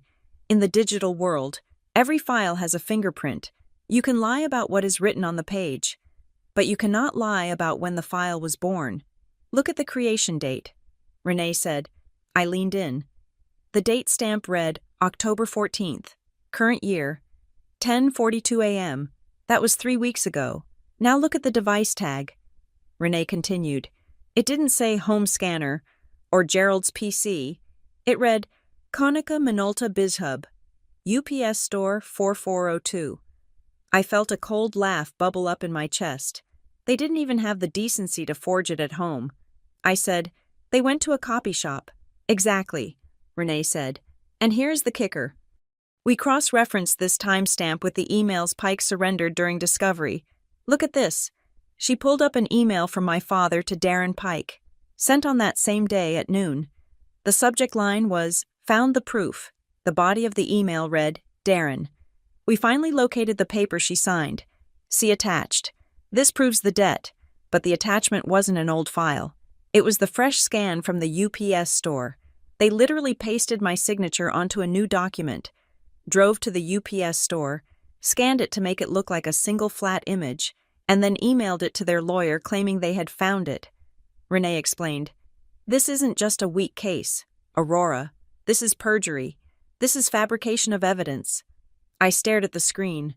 My father had stood in a print shop, likely chatting with the clerk, while he manufactured a crime against his own daughter. The banality of it was what hurt the most. It wasn't a grand villainous plot. It was just a cheap errand. But Pike wasn't going down without a fight. He knew the document was shaky, so he pivoted. He decided that if he couldn't win on paper, he would win by destroying my character. He called a witness. I had expected them to drag up family friends or maybe a bitter aunt. I did not expect the name that appeared on the witness list. Kyle Benton, my former operations manager, the man I had identified as the leak. He had resigned the morning after I fed him the poison pill about the fake European buyer. He had cited personal reasons and cleared his desk in an hour. I had let him go without a fight. Knowing that keeping him around was dangerous, I thought he had just run away to hide his shame. I was wrong. He hadn't run away. He had defected. We were in a deposition room the next day. A deposition is not a trial. It is a fact-finding interview conducted under oath, recorded by a court reporter, but it felt like an interrogation. Kyle sat across the table, flanked by Darren Pike. He wouldn't look at me. He looked at his hands, at the water pitcher, at the wall, anywhere but my eyes. "Mr. Benton," Pike asked, his voice smooth and oily. "During your time at Juniper Hollow Systems, did you witness financial irregularities?" "Yes," Kyle said. His voice was steady, rehearsed. "Can you elaborate?" Kyle cleared his throat. "Aurora Ms. Collins, she was obsessed with hiding revenue. She kept 2 sets of books. She would tell us to delay invoicing so the quarters would look lower. She explicitly said she didn't want her investors to know how much cash we had. I gripped the edge of the table. It was a lie, a flat, verifiable lie, but it was a lie designed to support my parents' narrative that I had defrauded them." Renee didn't flinch. When it was her turn to question him, she didn't attack his story. She attacked his wallet. "Mr. Benton?" Renee asked, adjusting her glasses. "You resigned from Juniper Hollow 2 weeks ago. Do you have a new employer I am consulting?" Kyle said. "Consulting," Renee repeated. "And who is your primary client?" Kyle hesitated. "I have several." Renee pulled a piece of paper from her stack. It was a bank record. We subpoenaed your bank records. Mr. Benton, Renee said casually. I see a deposit here for $5,000, dated 3 days after you resigned. It came from an LLC called Blue Heron Solutions. Kyle shifted in his seat. Pike stiffened. I did some digging, Renee continued. Blue Heron Solutions is registered to a P.O. box in downtown Cleveland, the same P.O. box used by Pike Associates for their administrative expenses. The room went dead silent. The court reporter's typing was the only sound. Did Mr. Pike or his firm pay you $5,000 to testify here today? Renee asked. Objection, Pike shouted, slamming his hand on the table. This is privileged. It is not privileged if it is witness tampering, Renee shot back, her voice sharp as a whip. Kyle looked panicked. He looked at Pike, then at me. For a split second, I saw the fear in his eyes. He wasn't a villain. He was just a guy with debt who had made a terrible choice. I am not answering that. Kyle mumbled. You don't have to, Renee said coldly. The wire transfer answers it for you. We walked out of the deposition with enough ammunition to nuke their entire case. The forged note, the paid witness. It was a circus. But while we were winning the legal battle, I was losing the war. My phone rang as soon as I stepped into the hallway. It was the general counsel for Crown Lake Holdings, Aurora, he said. He didn't say hello. I am here, I said. We are seeing the transcripts, he said. We know about the deposition. We know about the forgery allegations. Then you know we are winning, I said, trying to sound confident. It is a frivolous suit. We are dismantling it. It doesn't matter, he said. And his voice was heavy with the weight of a corporate board that cared only about risk mitigation. What do you mean? I asked. The board met this morning, he said. We cannot acquire a company that is in the middle of a fraud investigation. Even if the investigation is baseless, it is a compliance nightmare. The optics are toxic. If you don't have a clean dismissal, not a fight, not a trial, but a full dismissal by Friday, we are pulling the offer. Friday was 48 hours away. I felt the floor drop out from under me. You can't do that, I whispered. We are right at the finish line. We are not going to buy a lawsuit. Aurora, he said. Fix it, or the deal is dead. He hung up. I stood there in the courthouse hallway, the marble walls feeling cold and oppressive. I had the truth on my side. I had the evidence. I had the moral high ground. But none of that mattered. My parents and Darren Pike had successfully engineered a chokehold. They didn't need to win in court. They just needed to create enough smoke to scare away the buyer. Renee walked out of the deposition room, looking triumphant. We have them, she said. I am going to file for sanctions against Pike. I am going to get Kyle's testimony thrown out. Renee, I said. She stopped, seeing the look on my face. Crown Lake just called. I said, they are walking if this isn't over by Friday. Renee's expression darkened. She understood the math instantly. We can't get a judgment by Friday, she said. Even with the expedited schedule, a dismissal hearing will take weeks. The courts don't move that fast. So what are my options? I asked. Renee looked at me, and for the first time, she looked like she didn't want to give me the advice she had to give. You have 2 choices, she said. 1, we fight. We take them to trial. We expose the forgery. We destroy Pike's career.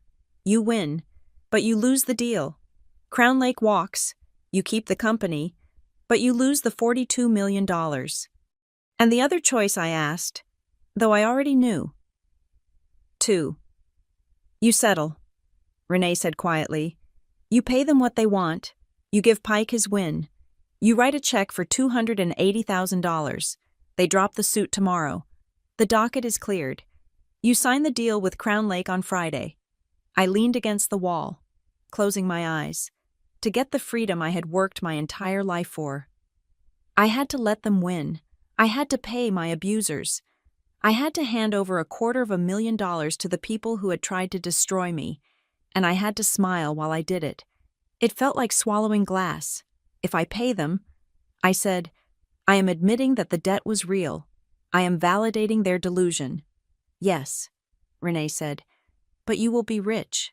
and you will be free. I thought about my father's face in the courtroom, the smugness, the entitlement. If I wrote that check, he would spend the rest of his life telling people how he beat me. He would use that money to control me in new ways. He would tell the family that I finally did the right thing, but $42 million.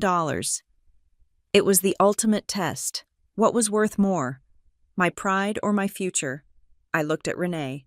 Draft the settlement agreement, I said. Renee nodded slowly. I will get Pike on the phone. I walked out of the courthouse and into the rain. I felt dirty. I felt defeated. I was about to become a multimillionaire, but in that moment, I felt like the poorest woman on earth. I went back to my office and sat in the dark. I looked at the term sheet from Crown Lake. It was everything I had ever wanted. It was the exit. It was the end of the struggle. But then, I looked at the file on my desk, the forged promissory note, the evidence of Kyle's bribe. My parents hadn't just sued me, they had tried to frame me. They had committed a crime. If I paid them, I wasn't just settling a lawsuit, I was becoming an accessory to their extortion. I was teaching them that if they hurt me enough, I would pay. I picked up the phone to call Renee back. My hand was shaking. I was about to make the most expensive decision of my life. I was about to set fire to $42 million because I couldn't stomach the thought of signing a check to Gerald Cross.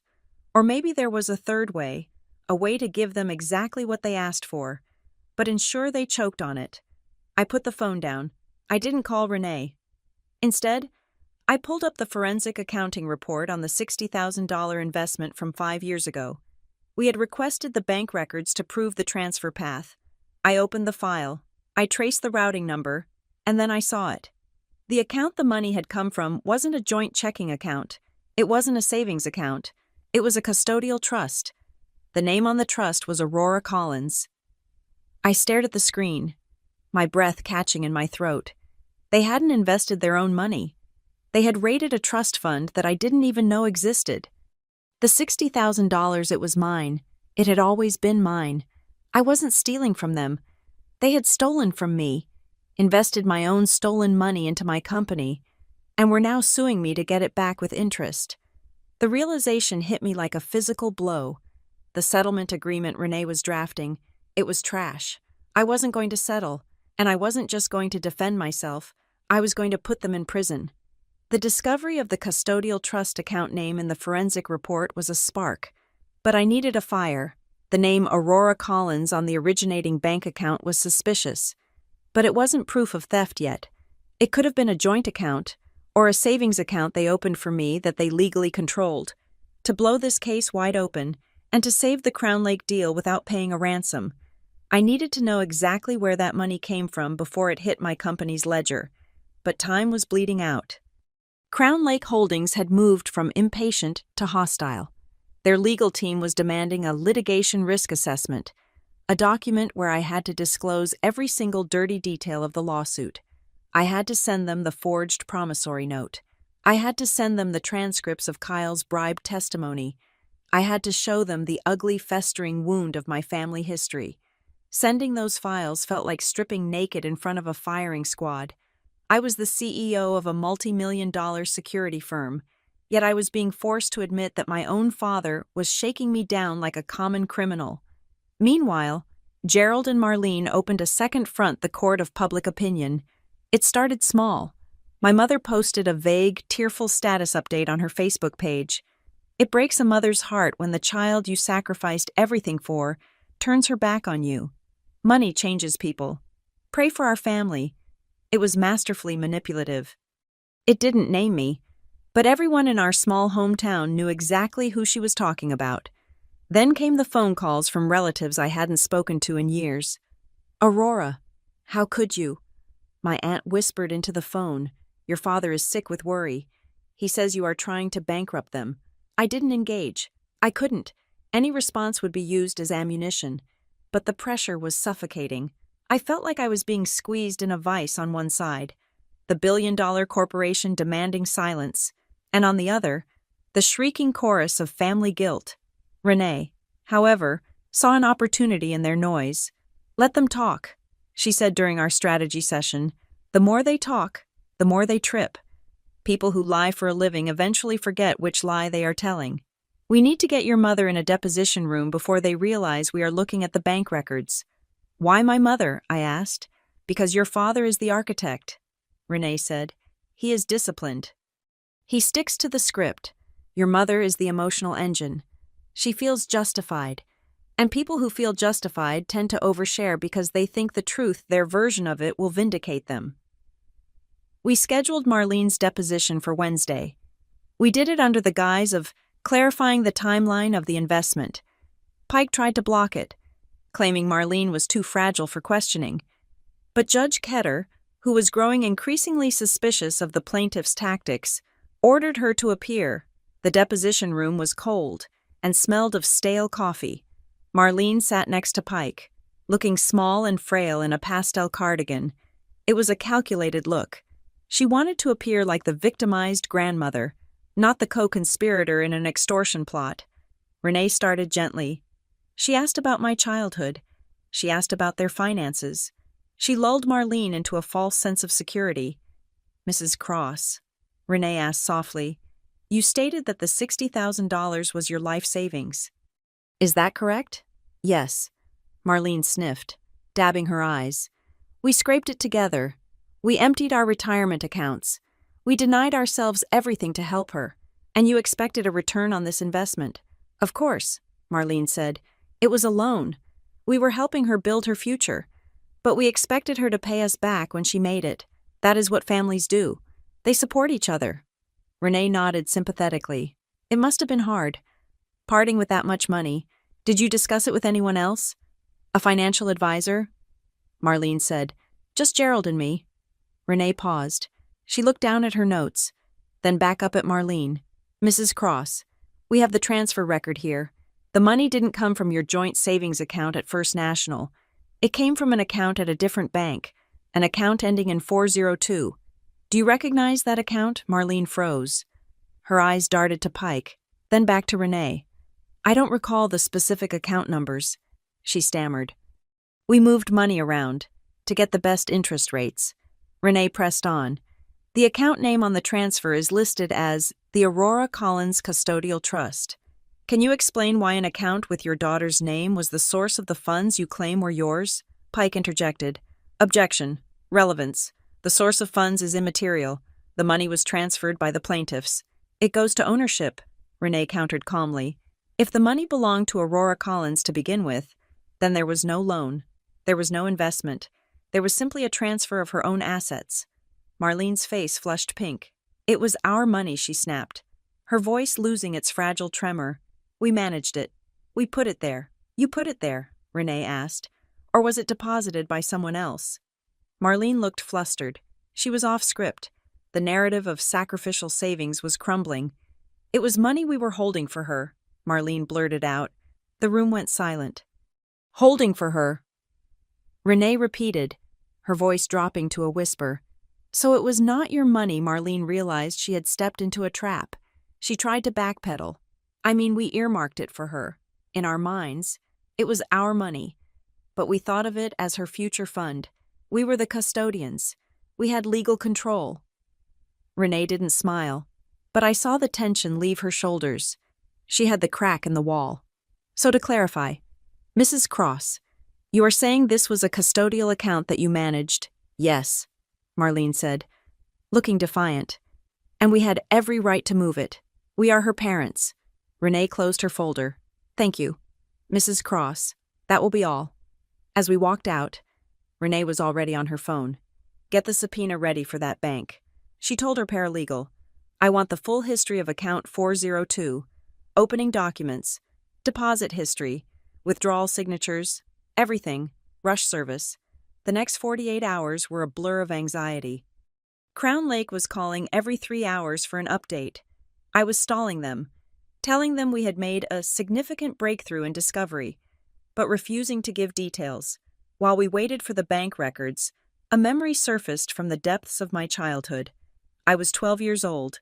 My grandmother, my mother's mother, was dying in a hospice bed.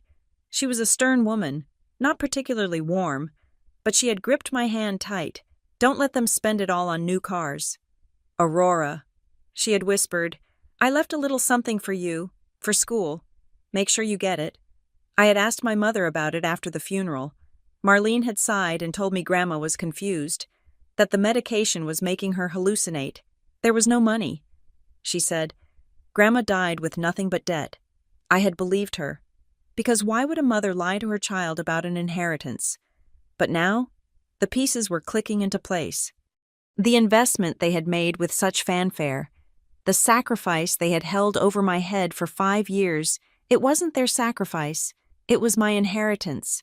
They had taken the money my grandmother left me, pretended it was theirs, loaned it to me with strings attached, and were now suing me to get it back plus interest. The cruelty of it took my breath away. It was a triple betrayal. They stole from me. They lied to me. And then they tried to destroy me for not paying them back with the money they stole. Friday morning arrived. The deadline from Crown Lake was at 5 o'clock. At 10 in the morning, a courier arrived at Renee's office with a sealed box from the bank. We sat in her office and opened it. Renee pulled out the stack of documents. She flipped past the monthly statements and went straight to the account opening forms. Here it is, she said. She laid the paper on the desk. Account type uniform transfers to Minors Act, UTMA custodial account. Beneficiary Aurora Collins. Custodian Marlene Cross. Source of funds estate of Beatrice Miller. Beatrice Miller was my grandmother. Renee flipped to the deposit log. Date May 12, 1998. Deposit $50,000. $50,000 in 1998 with compound interest over 15 years. By the time I was 28 and asking for help, that account would have been worth, Renee did the math on a calculator, $62,000, she said. It matched. Almost to the penny. They didn't put a dime of their own money into that account, Renee said, her voice hard. They let it sit there, growing. And when you came to them for help, they drained it. She flipped to the withdrawal slip. It was dated the day before they gave me the investment check. Withdrawal amount $60,000. Reason transfer to personal checking. They moved it to their personal account first. Renee noted, that is the laundering step. They wanted the check to come from them, not the trust, so you wouldn't see the source. She looked up at me. Her face was grim. Aurora, she said, this changes everything. I know. I said, it proves I don't owe them anything. It proves the money was mine. No, Renee said, you don't understand. She turned the document around so I could face it. Under the Uniform Transfers to Minors Act, the custodian has a fiduciary duty to turn the funds over to the beneficiary when they reach the age of majority. In Ohio, that is 21. She tapped the date of the withdrawal. You were 28 when they withdrew this money. They were 7 years late in turning it over. That is a violation. But that is not the worst part. She pointed to the reason for withdrawal line again. They withdrew it to their personal account. That is commingling of funds. That is theft. But then they loaned it to you. They took an asset that legally belonged to you, and they created a debt instrument against it. They tried to make you pay interest on your own money. Renee leaned forward, her eyes locking onto mine. This isn't a civil dispute anymore. Aurora, this isn't just about a contract or a promissory note. This is criminal fraud. This is embezzlement of a trust. And because they used the mail and wire transfers to execute it, she let the sentence hang in the air. Wire fraud. I sat back in my chair, feeling the blood drain from my face. I had wanted to beat them. I had wanted to win. But I hadn't realized that winning would mean sending my parents to prison. If we use this, I whispered, if we put this in the record, then the district attorney gets involved. Renee said, mandatory reporting. Pike will be disbarred for facilitating it if he knew. But your parents, they are looking at felony charges. The room was silent. The city hummed outside, indifferent to the tragedy unfolding in the high-rise. I thought about the ledger my father had kept. I thought about the guilt trips. I thought about the way they looked at me in the courtroom, not as a daughter, but as a target. Crown Lake called. The phone buzzed on the table. It was time to choose. I could burn the evidence. I could settle. I could pay them the $280,000. Let them keep their secret and walk away with my millions and my freedom. It would be the easy way out. It would be mercy. Or I could drop the nuclear bomb. I looked at the bank records. I looked at my grandmother's name on the deposit slip. Estate of Beatrice Miller. She had tried to protect me. She had tried to give me a future. And they had stolen her gift and turned it into a weapon. I picked up the phone. "Hello," I said to the Crown Lake executive. "Aurora," the voice said. "Do we have a resolution? Or is the deal off?" I looked at Renee. I nodded. "We have a resolution," I said into the phone. "I need you to hold the line for 24 hours. I am going to court tomorrow morning, and when I walk out, the lawsuit will be gone." "How can you be sure?" he asked. "Because," I said, my voice cold and steady, "I just found the gun they used to shoot me, and it has their fingerprints all over it." The forensic accounting report lay on the glass table between Renee and me, radiating heat like a radioactive core. We had spent the last 3 hours connecting the dots, and the picture that emerged was so ugly, so clinically cruel, that I felt a strange numbness spreading through my limbs. It was not a complicated scheme. That was the insult of it. It was basic, suburban greed. The records showed the timeline with devastating clarity. My grandmother, Beatrice, had opened a Uniform Transfers to Minors Act account for me in 1998. She had deposited $50,000. She had named my mother, Marlene Cross, as the custodian. The law was simple. The money belonged to me, the minor, but the custodian managed it until I turned 21. At 21, the control was supposed to transfer to me automatically, but when I turned 21, I was in college, eating ramen and working 2 jobs. My parents had never mentioned the account. They had kept the statements hidden. They had let the money sit there, accruing interest, while they lectured me about the cost of my textbooks. Then came the year I started Juniper Hollow. I was 28. I was desperate. I had asked them for help. The bank records showed that exactly 3 days before they handed me the check for $60,000, my mother had gone to the bank. She had liquidated the trust. She had transferred the entire balance, which had grown to just over $62,000, into her and my father's joint personal checking account. She had washed the money. She had stripped my name off the funds and branded them with her own. Then, 72 hours later, my father had written a check from that joint account to me. He had handed me my own money, looked me in the eye, and called it a sacrifice. He had made me sign a convertible note, giving them equity in my company, in exchange for capital that was legally mine to begin with. They had loaned me my own inheritance and charged me interest on it. Renee sat back, taking off her glasses and rubbing the bridge of her nose. "This is actionable," she said, her voice low. "This is conversion of assets. It is breach of fiduciary duty.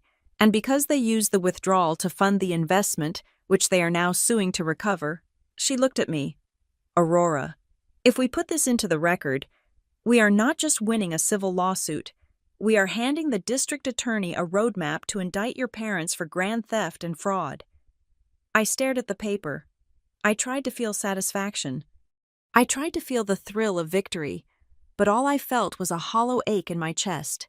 I had spent my entire life trying to be worthy of their support. I had spent years feeling crushed by the weight of their generosity, and it was all a lie. There was no generosity. There was only embezzlement masquerading as love. "We have to file this," I said. Renee nodded. "I am drafting the motion now. But before we file, there is something you need to know." She turned her laptop screen toward me.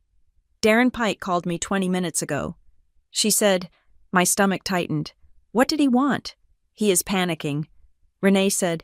"He didn't know about the trust. He thought this was a simple shakedown, but he saw the subpoena for the bank records. He knows we are looking at the source of funds, and Pike is a lot of things. But he is not stupid. He knows that if this goes to court, he could be disbarred for facilitating a fraud if it looks like he helped cover it up." So I asked. "So he made an offer," Renee said. She slid a document across the table. It was a settlement agreement, but it was different from the one we had discussed.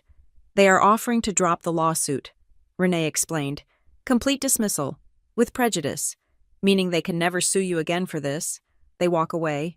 You pay them nothing. $0. I looked at the document. It seemed too good to be true. What is the catch? I asked. Renee pointed to a paragraph on the second page. The non-disclosure agreement, she said. They drop the suit, but you sign a binding NDA. You agree never to discuss the source of the funds. You agree never to discuss the existence of the trust. You agree to seal the records forever. I laughed. It was a dry, humorless sound. They want to buy my silence with my own victory. I said, they are terrified. Renee said, they don't care about the money anymore. They care about their reputation. They care about jail. They want to bury this before the judge sees the bank statements. I looked at the settlement. It was the easy way out. It was the golden ticket. If I signed this, the lawsuit would vanish by tomorrow morning. The due diligence for the Crown Lake acquisition would clear. I would get my $42 million on Friday. I would be rich, free, and done with them. But I would have to carry their secret. I would have to let them continue playing the role of the benevolent parents who had settled with their ungrateful daughter just to end the family strife. My phone buzzed. It was the general counsel for Crown Lake. Aurora, we are 24 hours out. If the docket isn't clear by noon tomorrow, the deal is dead. We are not bluffing. The pressure was physical. It felt like a band of iron tightening around my skull. I could end it right now. I could pick up the pen, sign the NDA, and walk away a multimillionaire. No court battle, no public scandal, no sending my parents to prison. I looked at Renee. If I sign this, I said, I get the deal. Yes, Renee said. You get the deal, you get the money, and you save your parents from a felony indictment, but they get away with it. I said. Renee didn't answer. She just watched me. She knew this wasn't a legal decision anymore. It was a moral one. I stood up and walked to the window. The city looked cold and indifferent below. I thought about the last 5 years. I thought about the panic attacks. I thought about the way my father had stormed into my office. I thought about the forged promissory note. If I signed the NDA, I was telling them that their tactics worked. I was telling them that if they pushed me hard enough, if they threatened my happiness enough, I would eventually fold to protect them. I would be paying them with my silence instead of my money, and I knew, with absolute certainty, that it wouldn't end here. If I signed that NDA, 6 months from now, there would be a phone call. My father would need a new car. My mother would need a vacation. And they would hint, ever so subtly, that if I didn't help them, maybe they would find a way to leak something else. Maybe they would tell the press I was a drug addict. Maybe they would invent a new debt. Blackmailers do not stop when you pay them. They stop when you break their leverage. I turned back to Renee. No, I said. Renee raised an eyebrow. No, I am not signing the NDA. I said, I am not signing anything that protects them. You know the risk, Renee said, her voice becoming clinical again. If we don't sign, Pike won't drop the suit by the deadline. Crown Lake might walk. You could lose the $42 million. I don't care, I said. And for the first time, I meant it. I would rather lose the deal than sell my soul to them. I said, if I sign that paper, I am still their daughter. I am still the little girl covering up their messes. I am done covering for them. So what is the play? Renee asked. She opened her laptop, her fingers hovering over the keyboard. She looked ready for a fight. We go to the hearing tomorrow, I said, the one Pike scheduled to argue his motion for damages, and then we ambush them. I said, we don't just defend, we attack. We file the motion for sanctions tonight. We submit the bank records to the judge first thing in the morning. We ask for a forensic accounting of the entire trust, and we ask the judge to dismiss their case based on fraud on the court. Renee smiled. It was a sharp, dangerous smile. That is the nuclear option. Aurora, if we do that, there is no going back. The moment those trust documents hit the public record, your parents are finished. Their reputation is gone. They might face charges. I picked up the forged promissory note, the fake evidence they had tried to use to enslave me. They fired the first shot. I said, I am just returning fire. Renee began typing furiously. I will get the brief ready, she said. We will file electronically at midnight. By the time Pike walks into court tomorrow, the judge will have read everything. He won't know what hit him. I sat down and watched her work. My heart was pounding, but the panic was gone. I felt a strange, cold clarity. I picked up my phone and texted the Crown Lake Council. The issue will be resolved tomorrow morning. In court. Do not pull the deal until you see the ruling. He replied instantly, You are rolling the dice. Aurora. No.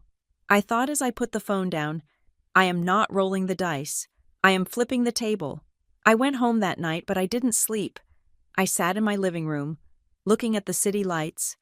I thought about the grandmother I barely remembered. I wondered if she knew, when she signed those papers in 1998, that she wasn't just leaving me money, she was leaving me a weapon. My parents had spent my inheritance, but they had forgotten the paper trail. They thought I was too stupid, or too scared, or too loyal to look. Tomorrow, they were going to learn that the daughter they raised to be a compliant, grateful servant had learned a different lesson. They had taught me that everything is a transaction. They had taught me that love is conditional. Fine, if they wanted a transaction, I would give them one. They had tried to cash out on me. Now, I was going to cash out on the truth. I showered, dressed in my sharpest suit, a dark navy armor, and drove to the courthouse as the sun was coming up. The sky was red, the color of a bruise. I met Renee on the steps. She looked tired, but wired. She handed me a thick folder. It is filed, she said. The judge has it. Pike hasn't seen it yet. He thinks he is walking in there to bully you into a settlement. Let's go, I said. We walked through the metal detectors. We walked down the marble hallway. I saw my parents sitting on a bench outside the courtroom. They looked confident. My father was reading a newspaper. My mother was checking her makeup in a compact mirror. They looked like they were waiting for a bus, not waiting to destroy their daughter's life. They saw me. My father folded his newspaper and gave me a smug, pitying look, ready to sign. Aurora, he asked, it is the smart play. I stopped. I looked at him. I looked at the man who had turned my childhood into a ledger. I am not signing anything. Dad, I said. He frowned. Then you are going to lose everything. No, I said softly. I already lost everything that mattered when you decided to sue me. Today, I am just taking out the trash. I pushed open the heavy oak doors of the courtroom. The air inside was cool and smelled of judgment. I walked to the defendant's table and sat down. I didn't look back at them. I fixed my eyes on the judge's bench. I was ready. The deal with Crown Lake was hanging by a thread. My future was on the line. But as the bailiff called out, "All rise," I knew one thing for sure. I wasn't the defendant anymore. I was the prosecutor, and the trial of Gerald and Marlene Cross was about to begin. Judge Ketter did not waste time with pleasantries. She sat high on her bench, the seal of the state of Ohio looming behind her. Looking less like a mediator and more like an executioner, she held two files in her hands. In her left hand was the thin, blue-backed complaint filed by my parents. In her right hand was a thick, sealed envelope that I knew contained the acquisition details from Crown Lake Holdings. She placed them side by side on the mahogany surface, the sound of the paper hitting the wood echoing in the silent room. Ms. Collins, Judge Ketter began, her voice cutting through the air like a razor. We are here to discuss a lawsuit regarding a failed company, a company you claimed was defunct. A company your parents claim owes them $280,000 in damages for mismanagement. She paused, removing her reading glasses. However, I am looking at a motion for a sealing order regarding a merger. It lists the same company, Juniper Hollow Systems, as the target of an acquisition by Crown Lake Holdings. The valuation listed here is $42 million. My father let out a gasp.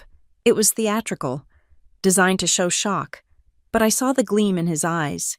He heard the number. He was already spending it. The judge looked directly at me. So, Ms. Collins, would you like to explain to this court why you told your investors the company was dead when it is apparently worth a fortune because, from where I sit, that looks like fraud? I stood up. My legs felt heavy, but my mind was clear. I walked to the podium. I lied. Your Honor, I said. My voice did not shake. A ripple of murmurs went through the gallery. Darren Pike, my parents' lawyer, smirked. He thought he had just won. I lied to them. I continued. Because I had no choice. Judge Ketter raised an eyebrow. No choice. That is a bold defense for perjury. It was not perjury, Your Honor. I said, I never lied under oath. I lied to them personally, and I did it because they were not acting as investors. They were acting as saboteurs. I took a breath, gripping the sides of the podium. They demanded operational control they did not own. They harassed my staff. They contacted my clients pretending to be executives, nearly costing me $1 million contract. They showed up at my home with a ledger of my childhood expenses, demanding I pay them back for raising me. They threatened to burn the company to the ground if I did not let them rule it. I looked at my parents. They were staring at me with pure hatred. I told them the company failed because it was the only way to stop them from destroying it. I said, I had to kill the company in their minds so it could survive in reality. Darren Pike shot up from his seat. Objection, he shouted. This is character assassination. My clients are the victims here. They were tricked. They were defrauded. If the company is worth $42 million, they are entitled to their share, and they are entitled to punitive damages for the emotional distress of being lied to by their own daughter. Judge Ketter waved him down. But she looked at Renee. Counsel, the judge said, your client admits to deception. That is a bad start. Renee stood up. She moved with the slow, deliberate grace of a predator who has already trapped its prey. Your Honor, Renee said, deception is a defense against duress, and we have proof of the duress. Renee submitted a binder of evidence. It contained the emails my father sent to the defense contractors. It contained the voicemails where he threatened to sue me for elder abuse if I didn't give him a board seat. It contained the childhood ledger they had thrown at me. But that is not why we are here today, Renee said, her voice dropping an octave. We are here because the plaintiffs claim they are owed a debt. They claim they hold a promissory note. Renee turned to Pike. Your Honor, we move to strike the plaintiff's Exhibit C, the promissory note from the record. On what grounds? Pike sneered. On the grounds that it is a forgery, Renee said calmly. She held up the forensic report on the metadata. This document was created on October 14th of this year. Renee told the court, it was scanned at a UPS store 3 miles from the plaintiff's home. The signature block was lifted from a previous document and digitally pasted onto this one. We have the print logs. We have the timestamps. My father's face went pale. He whispered something to Pike, who looked suddenly uncomfortable. Judge Ketter picked up the report. She scanned it, her expression hardening. Mr. Pike, the judge said, her voice dropping to a dangerous whisper. Did you file a forged document in my court? I was not aware of the provenance of the digital file. Pike stammered. My clients provided it. I assumed it was a copy of the original. You assumed, the judge repeated. But Renee was not done. She wasn't just there to win a motion. She was there to end the war. Your Honor, Renee said, the forgery is disturbing, but it is a symptom of a much larger issue. The plaintiffs are suing for the return of their investment. They claim they sacrificed their life savings to help their daughter. She walked back to our table and picked up the sealed box from the bank. But we have subpoenaed the bank records regarding the source of those funds. My mother stopped crying. She went completely still. Renee pulled out the document we had found the night before. The $60,000 did not come from the plaintiff's savings, Renee said. It was transferred from a custodial account. An account established under the Uniform Transfers to Minors Act. Renee handed the document to the bailiff, who walked it up to the judge. The beneficiary of that account was Aurora Collins. Renee said the money was left to her by her grandmother, Beatrice Miller. It was legally required to be turned over to her when she turned 21. The courtroom was dead silent. You could hear the hum of the air conditioning. Instead, Renee continued, the plaintiffs kept the account hidden for 7 years, and when Ms. Collins was in financial distress, they withdrew her own money, transferred it to their personal account to wash the trail, and then gave it to her as a loan with strings attached. Renee turned and looked directly at my parents. They are suing her to repay money that they stole from her. The room erupted. Reporters in the back row began furiously typing. My father stood up, his face purple. "That is a lie," he shouted. "We managed that money, we grew it. It was family money." "Sit down," Judge Ketter banged her gavel, the sound cracking like a gunshot. She looked at the bank records, then at my parents.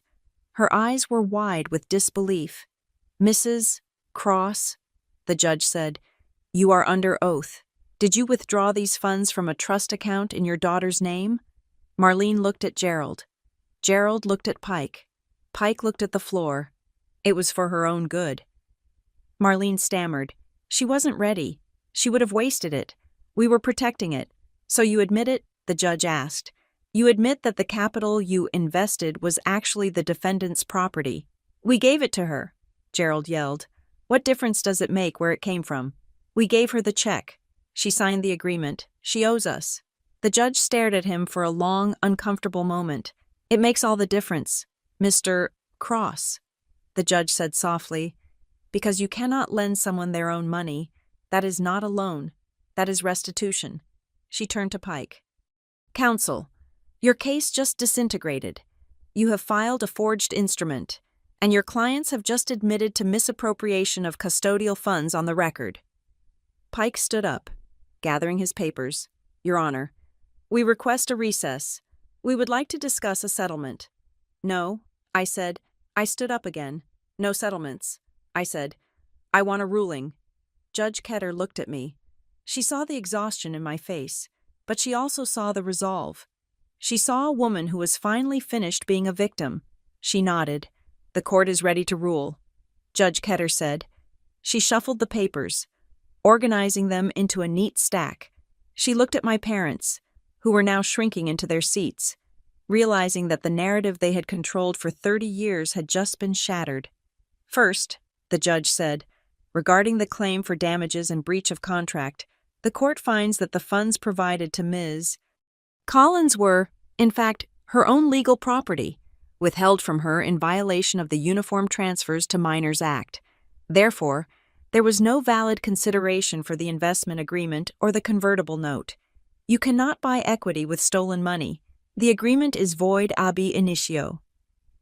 My father slumped. The millions of dollars he thought he was getting, the $42 million valuation he had been drooling over, vanished in a puff of legal smoke. "Second," the judge continued, "the court finds the promissory note submitted as Exhibit C to be a fraudulent fabrication.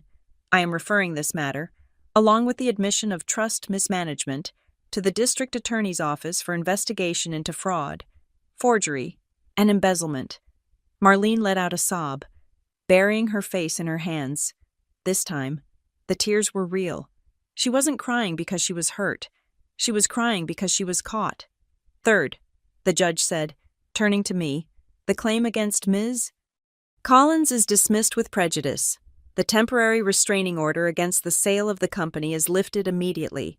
Crown Lake Holdings may proceed with the acquisition." I felt a rush of air leave my lungs. It was over. The deal was safe. I was free. But the judge wasn't done. She leaned forward, clasping her hands together. She looked at my parents, not with anger, but with a profound pity. In my 20 years on the bench, I have seen business partners steal from each other. I have seen strangers con each other. But I have rarely seen parents treat their child as a financial asset to be liquidated. She paused, letting the words hang in the air. "You didn't just steal her money. You stole her trust. You tried to weaponize the legal system to extort the person you were supposed to protect." She picked up her gavel. "Ms. Collins," the judge said to me, "you lied about the status of your company. Under normal circumstances, I would sanction that. But today, I see it for what it was. It wasn't a lie to defraud investors. It was a lie to escape captors." She looked at me one last time, her eyes softening. "You are free of them. Ms. Collins, go and live your life." Then she looked back at my parents and delivered the final blow. "You claimed she owed you a debt, Mr. and Mrs. Cross. It appears the ledger is finally balanced. You have nothing." Judge Ketter raised her arm. "Court is adjourned." The gavel came down with a finality that shook the room. I didn't look at them. I didn't look at my father, who was staring blankly at the wall, or my mother, who was weeping into a tissue. I turned to Renee. We didn't hug. We just shook hands. It was done. I walked out of the courtroom and into the bright, blinding hallway. My phone buzzed. It was the text from Crown Lake. We heard the news. Congratulations. Closing is scheduled for 9 a.m. tomorrow. I walked out of the courthouse doors and into the city. The air was cold, but it felt different. It felt clean. For the first time in 33 years, I didn't owe anyone anything. I wasn't an investment. I wasn't a retirement plan. I wasn't a disappointment. I was Aurora Collins, and I was finally, truly free. Thank you so much for listening to this story of betrayal and justice. I would love to know where you are tuning in from today. Are you listening on your commute, at the gym, or relaxing at home? Please let me know in the comments below so we can connect. If you enjoyed seeing Aurora take back her power, please subscribe to the Maya Revenge Stories channel, like this video, and hit that hype button to help this story reach even more people.